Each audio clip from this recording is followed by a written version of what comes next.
Hope you guys are having a fantastic day. The weather is absolutely beautiful here in Rochester, and I hope you guys aren't suffering too badly with your weather wherever you are. I think last I saw in the news, it looks like it's pretty sunny out there. So this is the time of year where we try to get out of the house as much as possible. Walks, mixed doubles, tennis, any excuse for any Rochesterian to get out and live a little bit out in that sunshine because we know it doesn't last very long. Hope you guys are doing well. I am very, very pumped about this webinar and pumped to see you all. What's up, James? What's up, Nicholas, Dave, Tomer? Got Sean, we got Victor. Hope you guys are doing great. And so Victor, not too far from you is a big golf tournament, right? In Southampton, I think. It's been all over the news. So, and they said it's a little windy there, I think. Yeah, it's been windy here. You know, we tried to play mixed doubles last night with my wife, and it was the wind was very, very tough. You know, if you play tennis, you don't want wind. And if I'm assuming I don't play golf, but I'm assuming it's the exact same thing. You don't want wind on a golf course. What's up, Dan? How you doing? What's up, Sharon? All right, so we have a jam-packed webinar here, so we should get going here. First of all, Emily and I are so excited about the recent results you guys are having. You guys are kicking butt in big numbers. I'm loving it. You guys are crushing it out there. Like George and Mary and Kathy and Ronnie and just a bunch of other people. Sorry if I can't remember everybody's name who has recently been sending us emails and messages. I've gotten a bunch of people who've written me in this past quarter and you know, saying that they've been able to quit their jobs because they're doing so well on Amazon and all this kind of stuff, like ranking like crazy and just earning a great living in this wonderful business. So we are so proud of you. You know, I hope it's obvious to you guys. You didn't just join a training when you joined Fast Track. You're part of a little family, a little community here. Fast trackers, like, you know, we talk a secret language when we meet at events, right? They get to know each other when they're out at other live seminars and et cetera, et cetera, et cetera. Anyway, this month we are full tilt high level strategies. Just so you guys know, my goal that I have personally is each Fast Track webinar will be a 10 bagger for you. Have you ever heard that term, 10 bagger? It means like 10x basically. So, you know, this webinar to contain at least 10 times more than whatever you invest, right? And I actually have a way of measuring that. It's sort of akin to the way that I try to estimate my morning 80-20 analysis of my to-do items, right? You just kind of guesstimate based on the attributable value for the activities. And I do that and I did that this month. So it's an internal benchmark that I use. This month's lesson, I estimate, should be a 20 bagger or even 30 bagger for most of you. Guys, Fast Track is a no-brainer. On this webinar, I'm going to tell you about my epiphany that I had while on vacation on the Spanish island of Mallorca. Damn, I wish I was there. I believe it's going to be a massive game changer for you and your Amazon business, and more importantly, for your life. Very, very pumped to share that with you. Also, we're going to get into my plan to maximize our results for the upcoming Prime Day. Don't you guys love Prime Day? It is the single biggest selling day on Amazon, and it's something that Jeff Bezos just manufactured from thin air. He was probably like, hey guys, how do we overcome the seasonality of our sales on Amazon.com? You know, when the weather's nice, people would rather be on the beach. How do we absolutely like flip that on his head and have the biggest sales day every year, even bigger than Cyber Monday and Black Friday? Oh, I know. We'll just invent a holiday called Prime Day. So I'm going to walk you through my exact action plan, what we're doing. This is going to make you a lot of money. Then I'm going to get into the Gazelle method. The Gazelle method. Some of you keep hearing about this. I've never revealed it yet in detail in Fast Track. This is perhaps my favorite way to get to cash flow quickly with a product on Amazon. And especially, this is how to fix the problem of an overly competitive product, okay? So maybe you got started, you picked a product that in retrospect is way too competitive. You haven't really been able to make a go of it. Now you're gonna have an exact action plan that almost always works. At least it almost always works for me. I'm sure somebody will find a way to screw this up, but it works pretty well. And then I'll share with you our advanced supplier tactics, stuff that I learned the hard way, and some templates that you guys can just copy and paste when you're dealing with all kinds of supplier problems. So we have a lot to cover. Just always want to mention this. Don't forget to be listening to my weekly Elevated e-commerce podcast. The thing kicks ass. We are well over 200,000 podcast downloads, which is like unheard of for a niche podcast.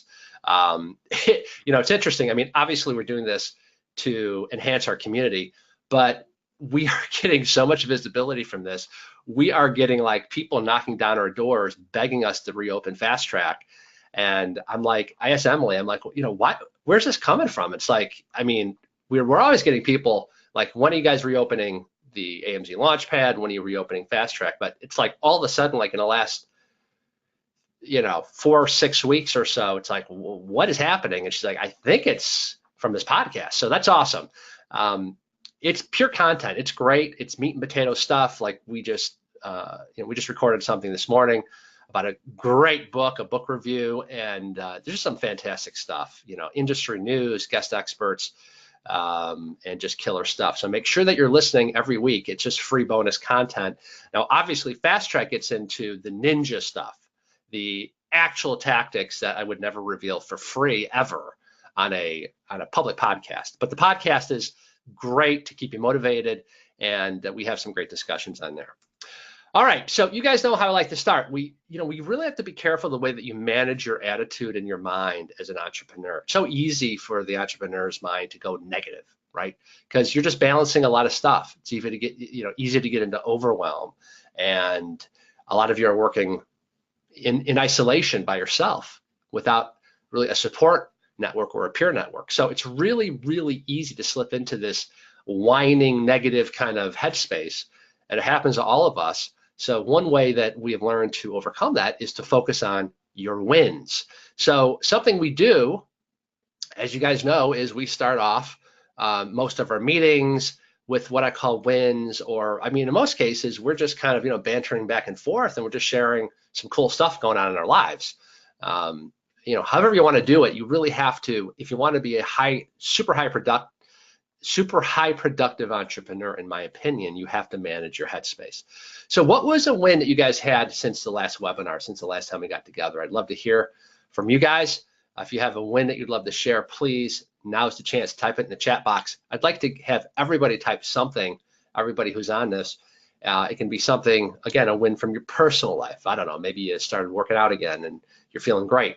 A win from your e-commerce business. Maybe you just launched a new product, whatever. Please go ahead and type it in. This is about managing your headspace as an entrepreneur. Let's get this thing, kicking butt. Trevor says the podcasts are great. Thank you, Trevor. And he says his win is he got a top selling product, top rated status, but sold out. But that, yeah, right. Doesn't that always happen? You're like, wow, we're kicking butt. Oh, crap, we're sold out. But that is fantastic because that means that your product is getting traction. So awesome. Rita says a volcano in Guatemala, wow, made us change our kinder year abroad plans in Antigua, but found an awesome Spanish, English, Mandarin school in Costa Rica. That's awesome. And yeah, look out for those volcanoes. They seem to be in the news lately, right, Rita? Tomer says, me and my brother are flying to China next week. Super pumped, starting at Iwu. Yeah, let me know how that goes. You'll have a great time, I think. Rennie says, sold out for the first time and awaiting my next batch of inventory. Fingers crossed it gets here before Prime Day. That's awesome. That's awesome. Dr. Durham just got back from the beach. Rub it in, Dr. Durham. Come on, rub it in. He's in South Carolina, so the beach isn't too far from him. That's awesome. Eddie got a verbal approval on a contract to build a Shopify store for a high demand beauty line, 50% partnership, potential 7 figures in a year based on existing demand. That is awesome, Eddie. You guys just do you guys notice that fast trackers just keep winning and winning and crushing it and just hitting milestone after milestone? There's a reason for that, okay? There's a reason for that. Sean wrote, I changed my mind on releasing a product in the EU, and it has ended up being my best-selling product ever. That's awesome. Bill is back to selling over 20 units a day in the off season for our product. That's awesome. And we'll end with George here. George says, I hired a rock star VA that has taken 90% of my day-to-day items off of his plate, I think he means, so I can purely focus on tasks that directly generate revenue and sourcing more products. Love it. Love it. And I'm not going to have a chance to get to all of you, but thank you so much for typing that in the chat box. And even if I didn't get to you, just realize that it had a positive impact, even in a subtle way, on your headspace. That's why this is like tackling and blocking on Fast Track. Now, let's get to module 1, because we have a ton of ninja stuff to go over. This first one, well, I'm just going to get to it. This is going to be a mind bender for you.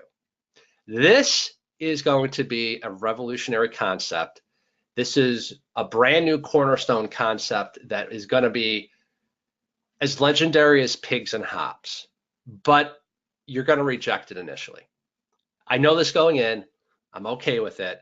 But as you ruminate on this, it's like this slow Cheshire cat grin will spread across your face. The hairs on the back of your neck will stand on end. The light bulb will go off, and you will get the power of what I'm going to talk about. Literally, okay, so I get a bunch of questions. A surprising number of people wanting to know about my habits, how I get so much done. Or in my vernacular, how to get shit done, how to take massive action, and how do I do it so consistently, blah, blah, blah, blah, blah, blah, blah. Because there's a lot going on that you guys have no clue about.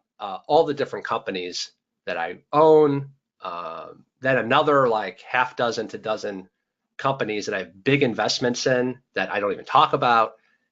And people that get to know me, they're like scratching their head, like, how are you doing this stuff? And I've learned how to literally compress time. And this is not a metaphor. I mean, this is literally how to compress time. And I'm going to take you on a journey, both psychologically, but also a journey that I just came back from. This is Mallorca. This is actually a picture from our hotel. I mean, how fake does that look?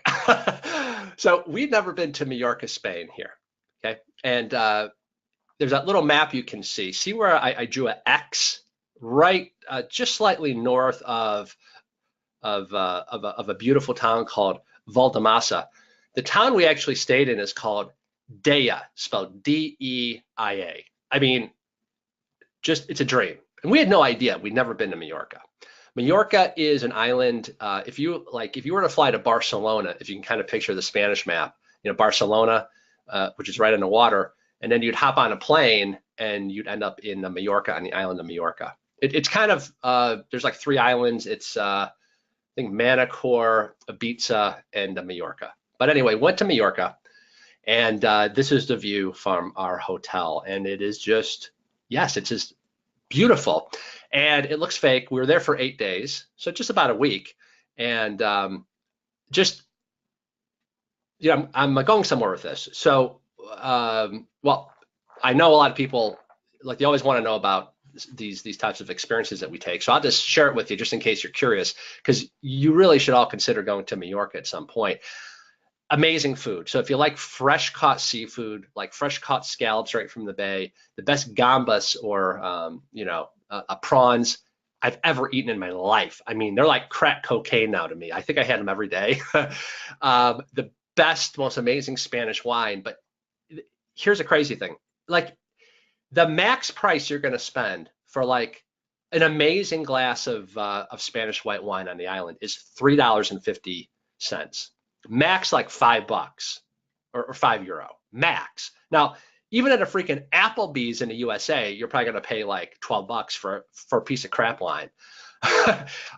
Like fresh caught fish, grilled, the healthiest thing you've ever seen, fresh olives, local olive oil with local salt, that dish might cost you €12, maybe €14 if you're at an expensive place.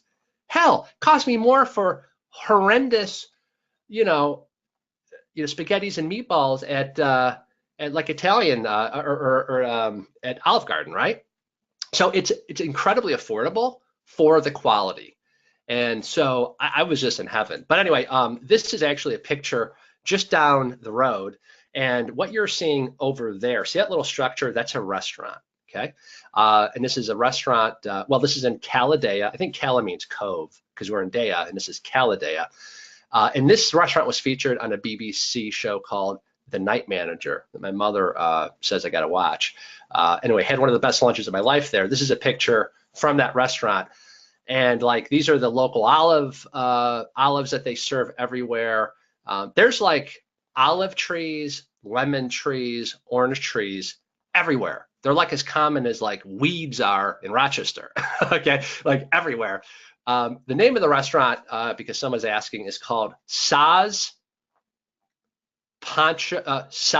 Patro Mark. I know it's a weird one. Like C-A-S, Patro, P-A-T-R-O, Mark, M-A-R-C-H, Saz Patro March. Anyway, just had a fantastic time. Those are some anchovies. I know some people in America are like, ugh, but no, they're fantastic. I mean, they're just lightly fried, fresh. You just eat them like you see them. And this is like the view from that restaurant. And this is what I ate at the restaurant. Locally caught squid, lightly grilled. It's just heaven, guys. Anyway, here's my point with all this. Number one, to inspire you to book a trip to Mallorca like ASAP. Number two, in the 8 days we were there, I spent zero minutes managing our Amazon business. Okay. Number three, I left my cell phone off or hidden away for about 80% of the trip, other than snapping some of these pictures that you see here. Yet our Amazon business ran perfectly in my absence.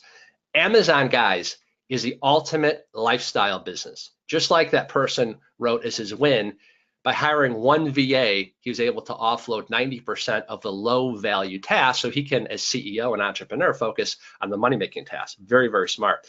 And but here's the deal. As I had the mental space and freedom finally to recharge and ponder deeper issues for why some of you are not hitting your goals, or you're always feeling burnt out, or you're always feeling overwhelmed, this is going to be one of the most important discussions we'll have all year. And along the way, I'm going to give you teachings, but also just share some fun stories from our trip, because I think it's going to be fun to cover both. High levels of focus. This is the big thing I want you to write down. If you want to be a kick-ass rich entrepreneur, you have to take free time. High levels of focus, money-making ability, and the creativity and productivity are preceded by giving yourself mental space. Like, in other words, free time. And there's a serious problem with the current time and productivity paradigm that you guys are using, and that most entrepreneurs are using. It comes down to shallow work versus deep work. Okay, so like, in other words, how many of you feel like hours go by in a blur of incessant distraction, constant interruption, constant, Facebook messages and Skype messages and this messages and text messages and on and on and on. And you get swimming in these low value, shallow work, trying to emerge from that pond to do the important 80-20 stuff, the needle moving stuff. And it's just this constant, like, it's almost like you're jumping from one pool to the next, to the next, to the next, never getting crap done, never getting out. Sorry, I'm usually, this is usually a family show, but you're not getting shit done. You're not taking massive, massive, massive action like you need to take.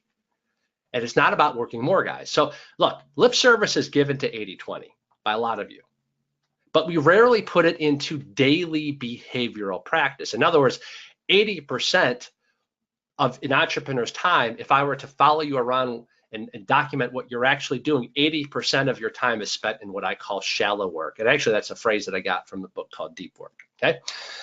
Yet, here's the frustrating part. You guys know and I know that Amazon is perfectly suited for lifestyle. So why are you guys so overwhelmed and burnt out while others make millions and seem like they barely ever work that are Amazon sellers? And that is not some like hypey tagline. I know these people. I know these people. They take more vacations than you and I combined. I try to take at least 4 to 6 vacations per year. I work so I can travel and have that richness and depth of life. You know, the most boring person is the type of person you meet at a party and all they can talk about is their profession, whether they be an attorney or stockbroker. And you want to know why they can't talk about anything else in life? Because they don't have a life. I don't know about you, but my goal isn't to be the richest guy in the graveyard. Is that your goal? It's like, who cares at the end of the day? Aren't you doing this for the freedom you thought it would provide? Yes. Don't you want to do this in a more efficient, more income inducing, but also having a life at the same time? Yes. So Amazon should be the best lifestyle business that exists. We get to tap into their infrastructure, do we not? And yet you guys aren't, most of you aren't pulling this off. And guys, I know this seems like a complex business. It's not. If you just, if you've ever had experience owning and starting other businesses, like even just a small grocery store, there's a million moving parts in those businesses. Our business, this is a brain dead simple business, really. Okay, simple business. Yet, a lot of you continue to feel overwhelmed, burned out, stressed, on the verge of divorce, on the verge of wanting to quit, acting almost like you're bipolar, right? Like up and down, and oh my God, you got an email freak out session, and oh my gosh, our product is now live. Now you're joyful. You're being whipsawed like crazy. And one of the issues is you're constantly plugged in and connected to the internet, to social media, to all of this noise that accomplishes zero, nada, nothing. And I think it's because some of you have a fear of missing out. The tech industry will have us believe that unless you're connected 24/7, unless you have all these social media connections, unless you just are constantly whipsawed by Facebook, Messenger and Skype and text, and then somehow you're like a caveman. Well, I completely disagree. I think the sign of a underperforming, really bad entrepreneur is somebody who cannot focus, is somebody who allows themselves a constant stream of interruptions to stop and block their ability to do very, very high dollar per hour tasks. Okay. So, and by the way, I just got a comment on this picture. The reason why I have a big grin in it. So this is a place in Mallorca called the Port of Pollença. It's right on the water, as you can see. But this is a legendary lobster soup. We went to this restaurant just to eat this. Yeah, this is like caught from the waters. And I did serious damage to this blue shirt trying to eat that thing because it's like orangish looking soup and I'm trying to crack it. Anyway, I look like a toddler, like my shirt did by the time I was done. All right, so part of the problems of the time and productivity paradigm is you try hard to be very 80-20 as you go about your day. Guys, how many times have I mentioned in this program 80-20 rule? Like how vital the 80-20 principle is. How do we even apply it? I show you like, hey, one of the ways to apply the 80-20 rule is that I wanted to get to 10 products as fast as possible. So the 80-20 rule could kick in. We apply the 80-20 rule to the whole pigs and hops formula, right? We apply 80-20 to my daily morning habit, where you actually print out the 80-20 think sheet. You write down your to-do list, you assign an attributable dollar value, and then you rank it on a 1 through 10 scale. And then you start working backwards from the highest score, like the highest impact, the most needle moving activities down. You guys see me constantly like beating the drum. But as you progress through your days, I know what happens. But because I know you guys, and because I'm normal, I'm human, the 80-20 structure that you're trying to adhere to, it falls apart. Like, in other words, it doesn't sustain. That's a problem.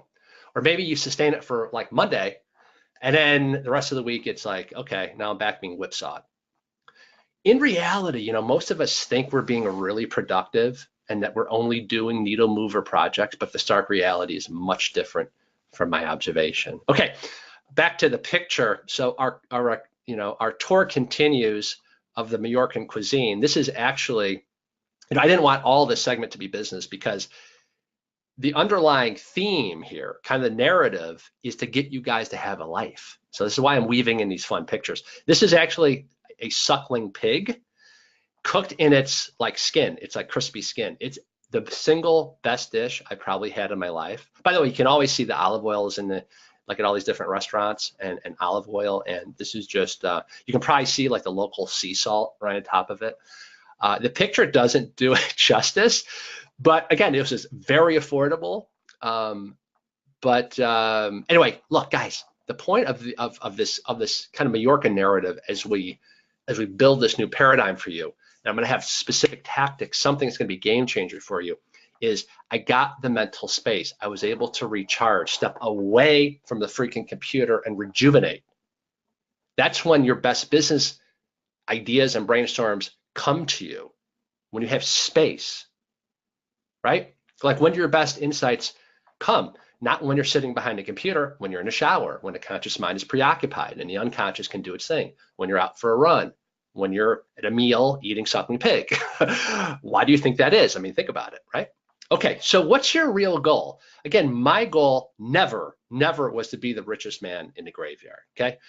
A new time and productivity approach is essential for you guys. I'm not putting it up with anymore. We're going to give you an answer because this is something that I've been doing. I've been doing this recently. I used to do it years ago, and I'm returning to it, and it's working better than ever. So this is not just a theory, but don't worry, I will come to this in a second. And again, you're going to fight me on this. I know you guys. But then if you actually try this, it's going to change your life, okay? You guys are pedal to the metal people, right? You guys win like crazy, as evidenced by your wins and your emails that you guys send. Like you are cream of the crop. You guys are on this fast track program because you're spending money so that you guys keep a competitive edge. So I kick you in the butt so you guys learn how to just crush it in this business. So you're cream of the crop. You guys need a new system, a new time management approach, so you can be totally immersed, totally focused on 80-20 stuff. But how does that work in the real world, right? Your system also needs to keep you fulfilled. And I'm talking like super pumped about life, like to rejuvenate that passion, because you got to be excited to leap out of the bed and like tackle the day and make great things happen with a grin on your face. As Warren Buffett says, he skips to work every day. Do you really skip to work every day? I bet not every day. I'm going to teach you how to skip to work. But before we do, let's continue our journey. I am standing here, you will laugh. You guys might remember if you listen to my podcast, the reason we went to Mallorca is because my wife, Emily, she's obsessed by a tennis player named Rafa Nadal. So we went to his tennis academy, and the guy, I mean, look, you got to love his chutzpah. He built his own tennis museum before he's even retired. I mean, talk about a great promoter, right? But look at this wall of trophies. These are Grand Slams and Masters tournaments he's won. It's mind-boggling. And that's me like just standing there like, holy bleep. Very inspiring demonstration of needle moving focus is Rafa Nadal. Like this ability to concentrate for long periods, called deep work. You're going to keep hearing me use that term. I call it like 80-20, but a lot of you, I think, will connect to deep work. It's the same thing. It means your ability to focus and concentrate without incessant interruptions, getting lost somewhere. Don't tell the spouse, the staff, the friends, anybody where you are. Keep the damn phone in the car. And get the work done, the needle moving 80-20 stuff. Boy, I tell you what, if there's an athlete who really represents that, and I know this because I can see the results, it's Rafa Nadal. He's got legendary focus and concentration. Okay. By the way, the more you do it, it's like a muscle. It has compound interest like effects on the results that you achieve. So let's rebuild a new entrepreneurial time and productivity approach that supports you instead of beating the crap out of you with overwhelm, burnout, and near divorce. Fair enough? Let me give you a couple of case studies that'll open your eyes. 37 signals. How many of you guys, by the way, have heard of this company? Can you just type in the chat box for me? They have a software called Basecamp. Maybe you've used Basecamp. Have you guys heard about this? Okay, I'm hearing like crickets. Yes, no. Basecamp, yeah, yes, no. Okay, so some of you yes, some of you no. Well, basically they're a software company, right? And what does every tech company, they all like drink the same Kool-Aid. Gotta be connected. Gotta have an open office where everyone's incessantly interrupted. got to have people flying down a hall on skateboards with, beatnik beards, right? You kind of get the picture. But 37 Signals, by the way, is one of the most profitable and sustainable software companies out there. They decided that they're only gonna work 4 days a week during the summer. Now, this is like unheard of because every tech company says, oh, you got to be connected like 24/7. Good God, what's going to happen? Our business is going to collapse, yada, yada. Totally wrong. Actually, their productivity skyrocketed. I actually just, I revisited this article and I called Ed and I said, Ed, this summer, we're going to basically have you, take off most Fridays now because Ed is a beast. He will work 24/7 if I let him, and he needs this too. He needs rejuvenation. Like, everybody gets burnt out, and this allows him to enjoy the summer. And and I honestly stole this right from 37 Signals. Now, this isn't my point. I'm not saying just take off Fridays. I'm going somewhere with this. They found that the productivity skyrocketed, and here's why. Here's why. Well, here, on the flight back from Mallorca, I was sitting next to a German businessman. He's either like vice president or CEO of a large German company. Anyway, we just hit it off because, we're talking business and we're also talking about Spain, which he loved, and he knows Mallorca, blah, blah, blah, blah, blah. And I said, how come, I'm fascinated by your country, Germany, because you guys have some of the highest output per employee, some of the highest productivity, one of the best GDPs. You're like an economic miracle and have been for decades, and yet you guys work not even close to the number of hours that the typical American works. I think their average work week is something like 30 hours, and they're even talking about passing a law. It's a stupid law, but you're proposing. They're so serious about not overworking yourself to death that they're going to pass a law banning the employee's ability to even look at or respond to work emails after like 4 p.m. or 5 p.m. Now that won't pass, but they're just making a point. And I said, what is it with you guys? How can you get more done by every metric than Americans do working less hours? And it really comes down to when you only can work 30 hours, or in the case of 37 Signals, if you only can work 4 days a week, you cut the fat from the available hours. That's a simple concept, right? I mean, look, how many of you just before you go away on vacation, like the day before you go away, you get a monstrous amount of work done, right? You're super focused. There's no bullshit. You're not checking Facebook for hours. You don't have time. You're boom, boom, boom, boom, massive action mode. You probably get more done in the day before you leave for vacation than you do in a typical week. Am I right? Why is that? Because you cut the fat. In other words, first distinction to write down. You don't have time. You don't allow the shallow work to intercede with the deep work. Shallow work, deep work. Got it? So this is that kind of law of time management, that work expands to fill the time that you allow for a project to get done. This is why the deadline is the greatest invention in history of mankind. Nothing would ever get done without a deadline. Okay, let's just jump to the next case study, the famous psychologist, Carl Jung. So he had a very, very busy practice in the 1920s in Vienna, right? And yet, to get his focus work done, his 80-20 needle moving breakthroughs, he literally cut himself off from the world. He found himself in a cottage completely isolated from the world, where he could sit there for 3 days in a row and do what? Think and do his deep work. You can't do it in an alligator pit. You can't get shit done.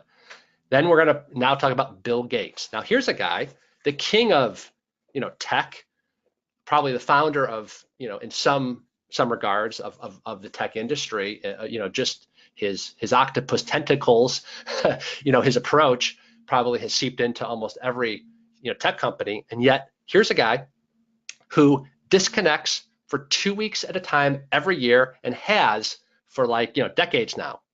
He will find the most isolated cabin he can, without phone service, no smartphone, no internet, and guess what he does? That's right, he does deep work. He doesn't allow for shallow work. Now, isn't this interesting? So where am I going with this? So, guys, what are the benefits of deep work? In life, you're able to compress time. Now, I want to tell you a story. And you guys will instinctively get this, but how many of you have ever seen my poster from when I was in a hard rock band in the 80s? Just real quick, I'm just curious.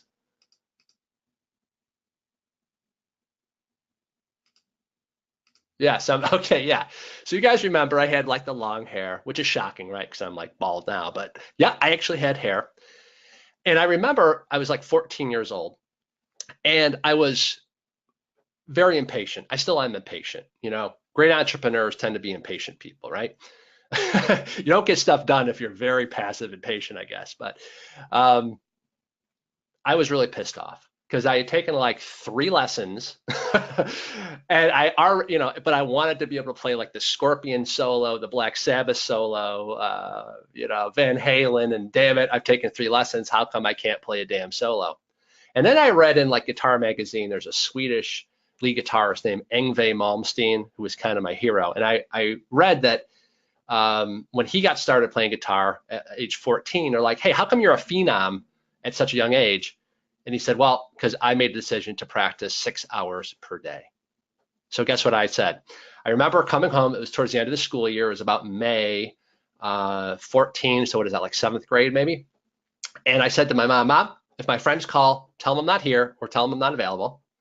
And I said, if they come to the door, just send them away.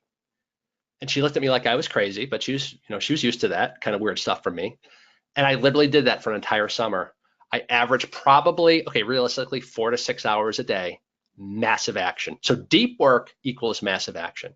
And I did that the entire summer. And I remember at the end of the summer, we'd always, at the time I was living in Akron, Ohio. And at the end of the summer, we'd always visit our family up here in Rochester, where I now live. And my cousin, 6 years older, he had a drum kit. And I said, hey, let's jam. He's like, huh? You don't play guitar. And I remember the look on his face because he had no idea that in a summer I had transformed from a guy who could barely even, play, bar chords into somebody that was, shredding. I don't say that because I think I'm great. I didn't have a natural talent for it. But what I did have was the ability to focus like a madman, get shit done. Learning Amazon, very similar. I realized I could slowly learn the Amazon business over years and years and years like drip torture, or I could compress time. I could literally have the equivalent learning in 3 months that would take most people 3 years. And so I absolutely dove in. Now remember, I had a successful business already that I was CEO of, okay? So it's not like I had all the time in the world. While doing all this other stuff, I dove in for 8, 10, 15 hours a day with focus to learn everything possible, buy every course, attend every mastermind I could at the time, talk to anybody I could. Total, absolute immersion to compress time. Massive, massive action. You guys see where I'm going with this? So now let's start to connect some of these dots. You need free time. You need a life to have the mental space and the creativity to absolutely crush it and destroy it when you are doing deep work. Are you with me? Good. We talked about the German economic miracle of how they're getting way more productive done with less work. Remember that?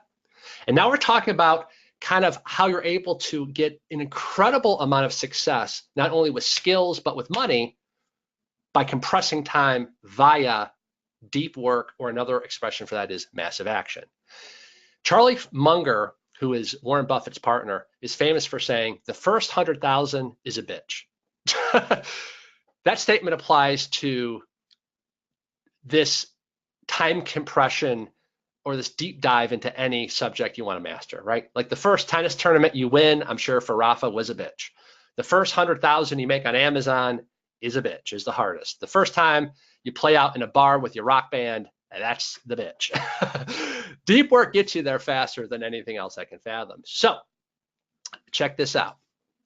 Deep work is really an expression of the 80-20 rule. So we're going back to the 80-20 rule. And I want to quote something from the book called Deep Work. And by the way, Deep Work is a book I highly recommend you read. It'll pump you up about this. But he doesn't teach what I'm going to teach you specifically, but it will give you the philosophy to implement this. And so on page 20, he says, the compressed schedule is possible because I've invested significant effort to minimize the shell in my life while making sure I get the most out of the time this frees up.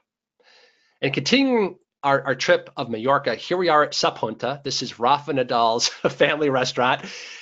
No, Emily did not get a restraining order because, by the way, we went to Rafa's academy, then to his family restaurant, and then Emily wanted to find his yacht, which we did in Puerto Cristo. Scary stuff. No, it was fun, actually. But this is where I'm getting one of my all-time favorite foods, Iberico Jamon. It is to die for. This is like, this and gambas were like crack cocaine for me. Their family restaurant's about 30 minutes from his tennis academy, right in the water. You just can't beat that view, right? Almost looks like St. Bart's, doesn't it? Somebody asked me, they said, hey, so do you like Mallorca more than St. Bart's? No, St. Bart's is still number one. This is a close second. And this is, Mallorca is way more affordable than St. Bart's. So I will probably actually rent a place in Mallorca for a season once Alex goes to college. Because that's more practical, and it'll be way more affordable than if I try to do that in St. Bart's. So anyway, all this groundwork we've laid, this leads me to a proposed solution. All right, now, this is the part you're going to reject initially, that you'll come to love and adore, but you're going to reject it initially. All right, this is a revolutionary new concept called, and this is not theory, I'm putting this into practice, except for today, as you'll understand, the 72-hour work week. Huh? Are you saying just work for 72 hours? I am saying that. Now, Dr. Durham probably remembers this. I've been teaching this for 20 years, of the most efficient, most profitable way to run a chiropractic office, right? So he's probably like, oh yeah, I haven't heard you talk about that for a while. I was able to completely transform loser practices, loser meaning like they're making no money, patients are unhappy, just a disaster of a practice. And they were oftentimes working 6 to 7 days a week, burnt out, on the verge of divorce, losing money. I did the exact opposite what you'd expect. I said, no, you're going to close 4 days, but you're going to gear up to have 3 super power-packed, focused, intensive day where you staff up, where you can process, those patients. So now you're not trying to fill all the dead time, throughout the week. You're going to cluster book everybody and have 3 kick-ass, amazing days, and then I want you to take 4 days off. Well, as you can imagine, most doctors, they went kicking and screaming. Every single doctor, yes, every single doctor who switched to this had a complete turnaround, for reasons you'll understand in a second. So let's talk about this. Just give me the gift of an open mind. What if I told you, starting next week, if you're just willing to draw a line in the sand and you trust me as your coach, and also trust that I'm doing this. I'm not doing this today because I had this previously scheduled, okay? But this is the only I call it light work because this is fun for me teaching. But I'm not doing anything else for the rest of today, tomorrow, this weekend. Next week, 3 days, that's it. Rest of the time off.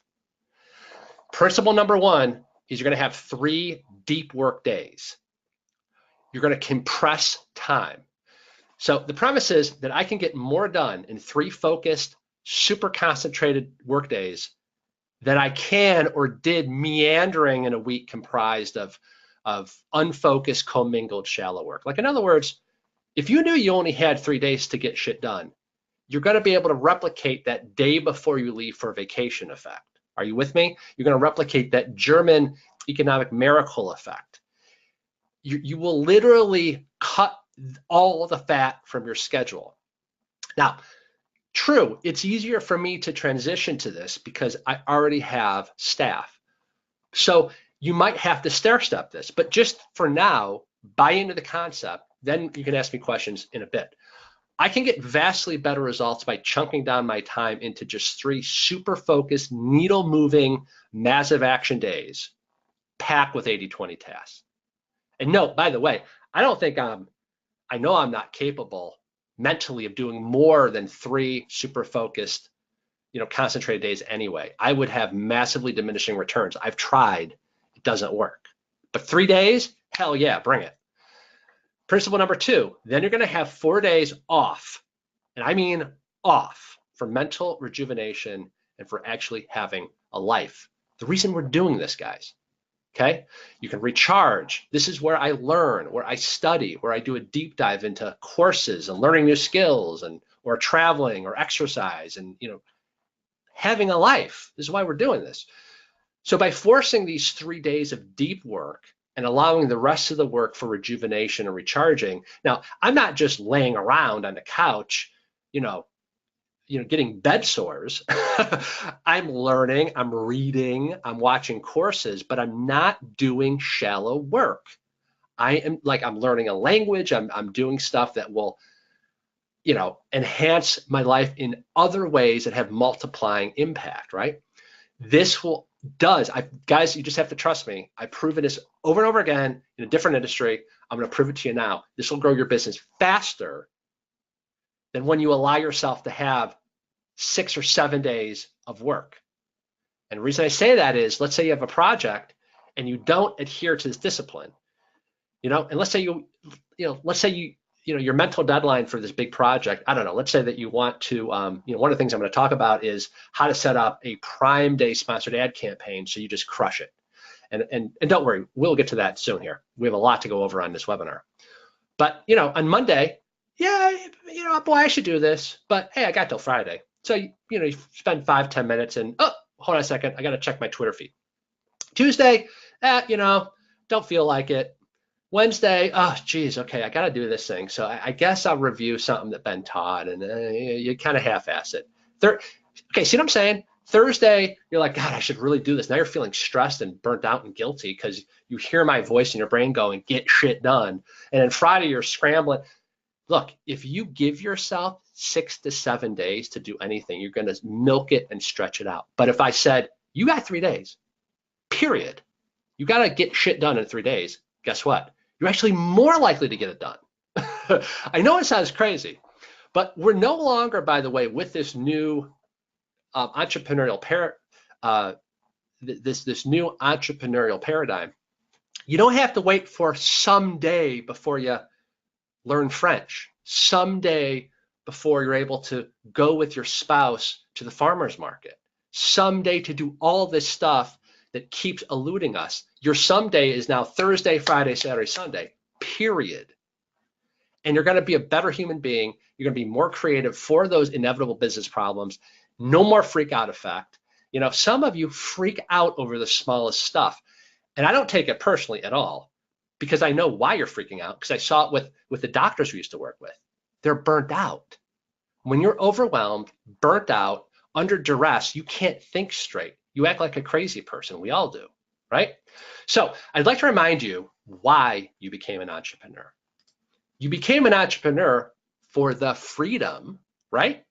For the freedom you thought it would provide, yet, you know where I'm going with this. What actually happens? You allow, quote, exceptions, work exceptions to slip into your schedule, your life. Now you're checking your phone 24/7, and before you know it, you have less freedom than ever before. So we call this the entrepreneur's paradox, right? The 72-hour work week, if you will trust me and try this, it will fix this, it will repair automatically all of these flaws in your current work habits. It will force you to minimize shallow work. This is like a meta gesture, if you will, like one move that holistically, automatically fixes the number one reason that your Amazon business isn't growing. And I know why it's not growing, because you know what to do. I teach you the best stuff in Fast Track. That you can't get yourself to do it because you allow yourself to work 6-7 days, constantly checking emails, constantly being incessantly interrupted. You're constantly checking Facebook. Get rid of that stuff. It doesn't improve your life. It doesn't make you more productive. And that's why you always feel behind the 8 ball, like you're never caught up, you're overwhelmed, you're burnt out, right? I mean, really, ultimately, we want happiness, correct? No, Ben, I want money. Well, why do you want money? I want to be able to travel. I want to be able to pay off my debts. Well, why do you want to be able to travel and pay off the debts? Well, because it'll make me happy. Exactly. It all comes back to being happy. That's why you're doing this at some level, right? So the third principle is then blocking out large blocks of time for these needle moving deep work activities. So my rule is I will block out large blocks of time, Monday, Tuesday, Wednesday, where I'm going to make myself totally inaccessible, totally working in focused isolation. This is where you hide and get lost so you can concentrate, kind of like Carl Jung, kind of like Bill Gates, right? Okay, so fixing attention residue. Now this came from the book Deep Work. And when I read this, I'm like, oh, this is why a lot of the people I coach really have problems implementing. They say, oh gosh, I only implement like 1/10 of what you teach in Fast Track, and yeah, I'm making $1 million a year, but gosh, if I only got more done, well, this is one of the big problems. A lot of you are addicted to your smartphone. I did an interview with Jason for our podcast. It'll probably be released in a week or two. And by the way, it's funny. I announced on the podcast a few episodes ago that I was, completely going off of Facebook, and of course, people freaked out. But I've been bashing on Facebook groups for how long, guys? For like 3 years. I mean, even when I started Fast Track, I make everybody sign something saying there won't be a Facebook group. We don't care how many times you ask about a Facebook group. We think Facebook groups are counterproductive. We think if you need a Facebook group, you'll probably suck as an entrepreneur because you're tapping into groupthink, and you can't be a good entrepreneur if you need to ask everybody's permission before you make any move. So guess what Jason said? You're going to hear it yourself when you listen to him on a podcast. He said, quote, I believe Facebook and social media is the worst thing that ever happened to entrepreneurship. And then he said, and that's ironic, you might find it ironic, because I have like 6,000 people in one of the largest Amazon Facebook groups, but I'm never on it. Is that because he's lazy? No, it's because he's focused. He then stopped carrying his smartphone around with him. He said for a while, it was like an addictive itch. He would instinctively reach for his phone in his pocket and it wasn't there. What does that tell you? When you're bouncing around constantly, look, if you're in line at Starbucks and the first thing you do is you have to grab your phone, you are literally wiring your brain to not be able to concentrate and focus and actually be bored for long periods of time. You're actually doing the worst thing for your brain as an entrepreneur. You actually have to deprogram that ADD-like behavior that we all, I'm guilty of this too, that we bounce to and fro like out of control, kids that have, just gotten into a barrel full of sugar. It's called attention residue. Okay, this happens when you multitask, when you're switching incessantly from task A and then jumping to task B and task C and checking your phone and jumping back to task A and then checking an email. Oh my God, there's a crisis. And then jumping back to task B and blah, blah, blah, blah, blah. You can feel how inefficient that is, right? When I say it. So like you're writing a listing, you stop to check your Amazon emails because you get bored. There's that boredom word again. You got to fight it. You have to stay like with horse blinders on. Okay, that slight itch of boredom makes you leap. Hey, I'm just going to check emails real quick. And then you go back to try to write your Amazon listing, but you saw some urgent headline or some disturbing email subject line that stays with you. It's called attention residue. And it impacts your ability to go back and write the listing. It impacts that headspace. Remember I said you got to protect your entrepreneurial headspace. That's how you're productive and creative. If you dip your toe in the water because you have a slight itch of boredom because writing a listing is tough and requires your concentration and you've lost that ability because you're jumping back and forth, guess what happens? That's right, poor performance. So, you bounce back and forth. You're checking emails. You're justifying it. Well, I just want to make sure there's no crisis involved. Oh, I just, on and on. So this goes on day after day. But look, here's the deal.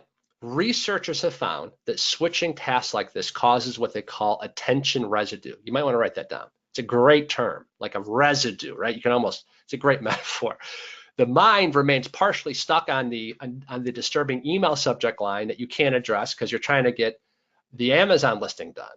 But that's what happens when you jump from task to task. But look, here's a solution. It's this meta gesture I talked about. By blocking the first 3 days of the week for uninterrupted focus for 3 days in a row, in which you block off large chunks of time to focus on getting shit done, then the next thing, then the next, but not hopping around, you automatically fix attention residue. Here's the lesson. By working on a single hard task for a long time without switching, such as writing an Amazon listing, there can be boredom involved, there can be research involved. You have a lot of excuses to justify to yourself to take a break and go check an email. Am I right or am I wrong? I'm right, because I've been there. But when you do that, well, look, if you are able to fight that and go on a internet diet during these focus days, you minimize this negative impact of attention residue and your performance skyrockets, okay? All right, principle number 5. Well, how do you get this done? You hide. You make yourself scarce. I work out of my house, right? My wife, she's probably listening, I hope not, but she works right next to me, literally the next wall over. That proximity is not good for getting shit done. Hey, Ben, can you help me fix my computer? Blah, blah, blah is wrong. I can on Thursday, Friday, Saturday, or Sunday, but I'm not going to do it on Monday, Tuesday, or Wednesday. Those are my focus days. Now, if I if I know I'm going to be interrupted, if I allow myself to stay here, I only have myself to blame. So what I recommend you do, and some of you have a hard time with this, like I know some entrepreneurs that brag about how many employees they have. I go, really? You're bragging about that? I feel sorry for you, because that means way more interruptions, you know? So hide, make yourself scarce. Leave the damn phone in a car.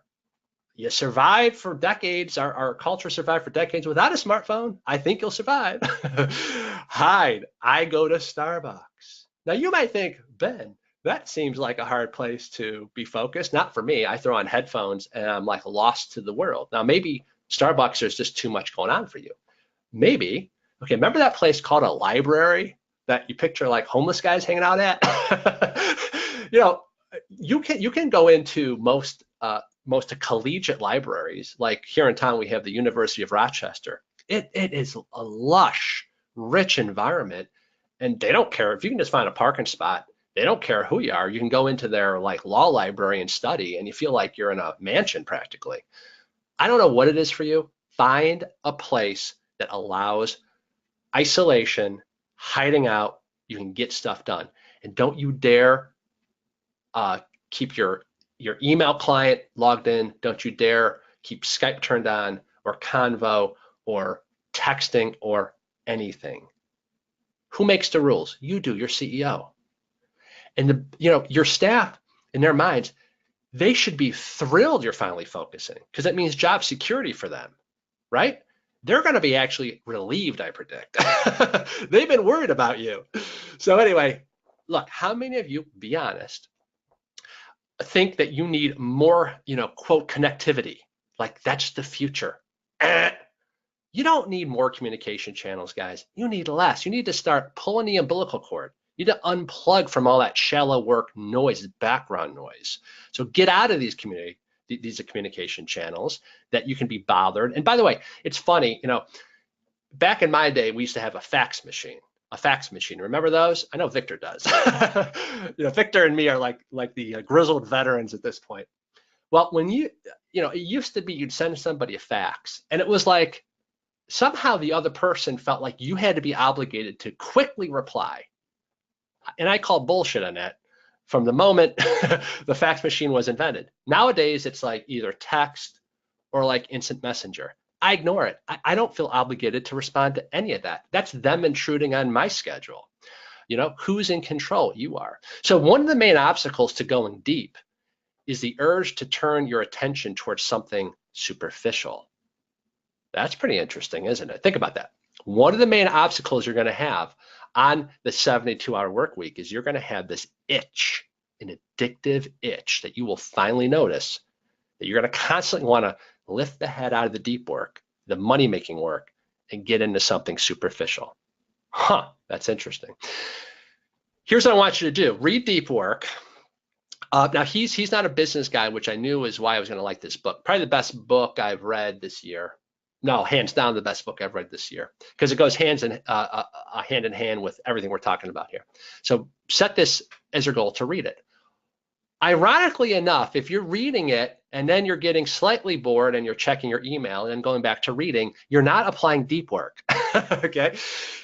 This is going to lay out the case for militantly reducing immediately what he calls the shallow work, okay? So in other words, in Ben Cummings' language that you guys are used to, let me be the UN translator. This book is going to help you get more 80-20 Amazon tasks done in much greater amounts. And the reason why I knew I was going to like this book is the author, Cal Newport. He's not a business guy.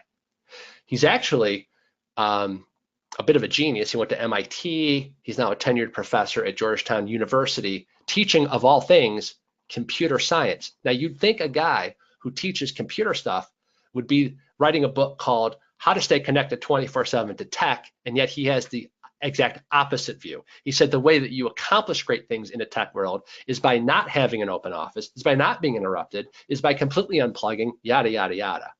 That's pretty interesting. Here's the seventh principle: schedule shallow work. Now look, yes, I got to check emails, right? Yes, I got to text back my family. I get it, but I don't have to do it at their schedule. Am I right? So what you're going to learn to do is to schedule your shallow work. So what I do, and this is a tip from Deep Work that I highly recommend you do, is you're going to write down, like I carry around a journal, and I write down a time. So like right now, it's about 1 p.m. Eastern Standard Time.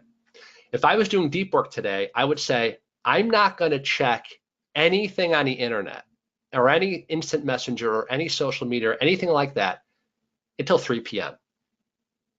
So, and I write down 3 p.m. I do not allow myself to even go near. You put the phone in a different room, you disconnect, you quit all your apps, everything, and you're going to focus. So at 3 o'clock, I can scratch the itch. I can make sure that the world hasn't, crumbled apart in my 2-hour absence, which it never does, by the way. And then you're like, oh, okay, well, gee, I guess it wasn't that urgent that I checked my emails. And you end up spending, not a lot of time. So you might then at 3:15, you say, okay, I'm going to go back to Deep Work. The next time I'm going to allow myself to access the internet or anything related will be at 5:30. You literally write down 5:30. You schedule in advance when you'll allow the shallow work to appear in your schedule. Most of you are just unconscious about this, and you end up getting mired in and going down many, many dark rabbit holes because you check email, which is shallow work, and all of a sudden you read some urgent headline and it just spins your mind and you just lose control of your day. Drain the shallows. I love this. Drain the shallows. Quote, fewer official working hours help squeeze the fat out of the typical work week. Okay? The think and walk. This is something Jason Fladlin does. Okay? By the way, he about 2 years ago, I have a front row seat because we've known each other for years, and we've done a lot of work together, a lot of business together. That he was one of the early endorsers who enthusiastically supported Fast Track. We ran a mastermind together. We've owned Amazon companies together. So I have a front row of his life, his traits, and he's an interesting guy. He's a younger guy than me, and he's very successful, very high performance entrepreneur. About 2 years ago, I saw this transformation.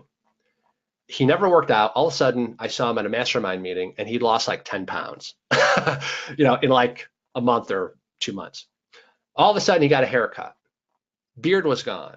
He started to dress nicer. He started doing yoga. Then he completely went off Skype. Then he started doing daily walks. And it's kind of funny how we all come back to this fundamental principle of you can get more done by doing less. And he started doing a think and walk. Now that's not his term, that's what I call it, where he would, he moved to Southern California. He got out from behind a desk and he would walk for an hour, hour and a half by himself in the beautiful Southern California hills, leaping over the rattlesnakes he says that he is paranoid about, and he thinks. And I've started doing this, and it's fantastic. It will retrain you to get focused. This is an uninterrupted walk in nature, or in my case, my neighborhood. No smartphone. You're not listening to a podcast. You're just going to think. You're going to think about a business opportunity, a business problem, a business strategy, something Amazon related. And when your mind wanders, that it will, you gently go back to concentrating on the issue. So your mind will wander, you go back to concentrating. One of the reasons why I love meditation, TM, I practice transcendental meditation, I have for years now, is it is a practice.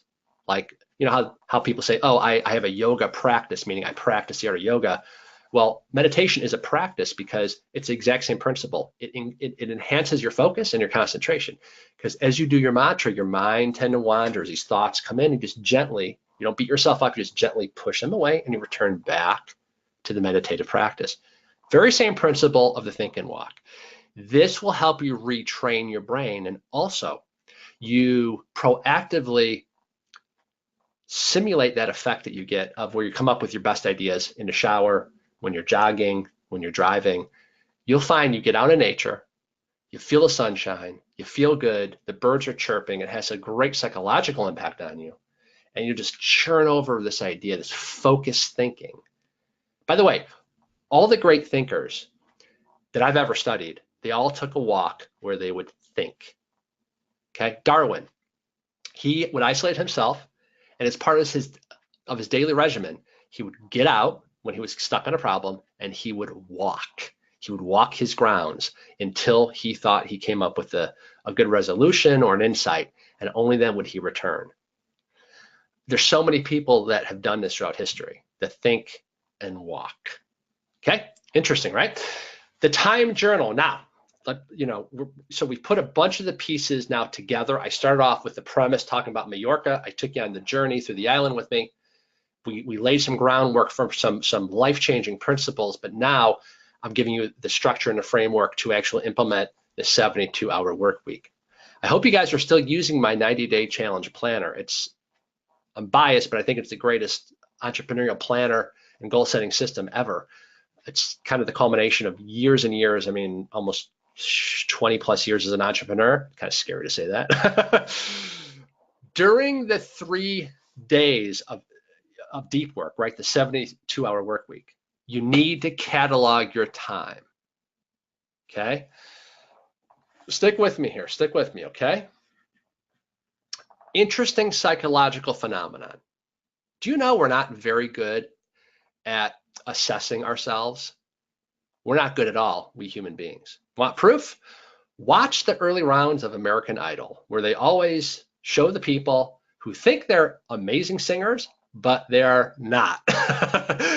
And they're comical to watch because we can't believe they think that they're that great. And then they're all offended when they're like, get out of here, They think they're like phenomenal. But, now true, there's some weirdos that they have on there, but there's a lot of truth to that. There's many scientific experiments that have been done showing how bad we are at assessing our own behavior. So let's call this perception versus the reality of what you and I as entrepreneurs are actually doing in a day. So the British TV Licensing Authority wanted to see how many hours of TV that the people in Britain were watching per day. So they first surveyed like the people themselves. They said, hey, Victor, how many hours a day are you watching TV? Hey, Ben, how many hours a day do you think you're watching TV? Hey, Emily, how many hours are you watching, right? So they themselves, the people said, well, 15 to 16 hours a week is my guess. That was the average.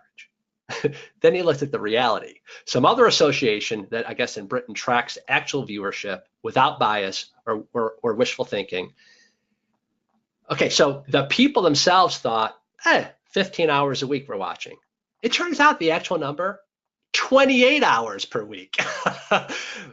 Perception versus harsh reality when you measure it. Another example, a survey by the National Sleep Foundation, it revealed that Americans, at least, I don't know about Europeans, but Americans think our perception is that we're sleeping about 7 hours a night. The American Time Use Survey has proven the number is actually 8.6 hours per night. So actually, you're thinking that you're like slaving away, getting hardly any hours of sleep. The reality is you're getting more sleep than. So again, perception versus harsh reality. This is the classic one. I talk to a lot of entrepreneurs, and they always tell me how long and hard they work, and yet they don't get results. And I'm always thinking, if you're really working that long, you're either doing the wrong thing, or you're actually not working as hard as you think you are. Well, now I finally found a study. How about number of hours you work on the job? So a study found that people who claim to be working 60 hours per week actually average 44 hours per week. That's almost 20-hour difference. And those that claim to be working more than 75 hours per week were actually working less than 55. So again, 20-hour a week different of perception versus reality. Where I'm going with this is we are horrible at objectively determining if we're being effective in our day or not, aren't we? Oh yeah, we are. Oh my gosh, I had such a tough day. Really, what'd you get done? Well, nothing. Okay. All those studies show the gross differences between our perception of what's going on versus the reality. So if we don't actually face the facts of where we are really spending our time and the level of important work we're doing, is it 80-20? Is it not? This won't work. So luckily, I already have a tool I've trained you on called the time journal, the time to value journal. Okay. So you think you're doing all this important 80-20 deep work on your 72-hour work week, but you might actually be doing way less than the reality is. You're actually doing more shallow work. So we're not going to guess. We're not going to let our perceptions, shade things. So you're going to use a time journal. The time journal doesn't lie. It's like, if you want to get somebody to, get control of their budget, you have them take control of the check register, right? Or the QuickBooks account. And they see and have them on a day-to-day basis log in every transaction. All of a sudden, their budget is under control. Sometimes simple awareness is curative. So during your 3 deep work days, catalog your time and how long you're actually concentrating on needle moving 80-20 money making projects. Okay. Over time, guys, you will literally rewire your brain. You're going to get better and better at deep work. You're going to be like young Ben at age 14 who was able to somehow concentrate for 6 hours a day learning the guitar, right? Maybe I was nuts. Maybe I was blunt force, massive action kind of kid. But that skill, maybe by luck, has bled over into my business life and has paid incredible dividends. I see a lot of people that can't focus. And it just is like a muscle, guys. You have to trust me. It's like a muscle. So without a scorecard, without this harsh reality, your perception of focus time is going to be skewed, okay? So all this leads us back to the reason you got into this crazy business, for the freedom you thought it would provide, and ultimately for happiness. So you can live a rich, full, enthusiastic, amazing, passionate life. So I'm going to come full circle here. This is, and that water looks amazing, doesn't it? There's that, that's that restaurant, Saz Pacho Mark, that, trust me, this winter I'll be dreaming about this place. We come full circle. The Amazon business is a lifestyle business, but is it a lifestyle yet for you? Because 80% of what we do on Amazon is shallow work, okay? Instead, 80-20. Now you have a framework. Now you have steps, okay? You're going to have a mental release now. You're going to have time away from the freaking computer for a life to learn, to get through the courses, and then return every Monday through Wednesday to get shit done. Here's the homework. Try this out for the summer. Challenge yourself. Look, if what you're doing is so great, how come you're not rich? So challenge yourself to break out of your day-to-day box, shock your system. Do this meta gesture. Second, revisit my 90-day challenge planner. If you kind of forgot about that, come back to it and at least use the time to value journal.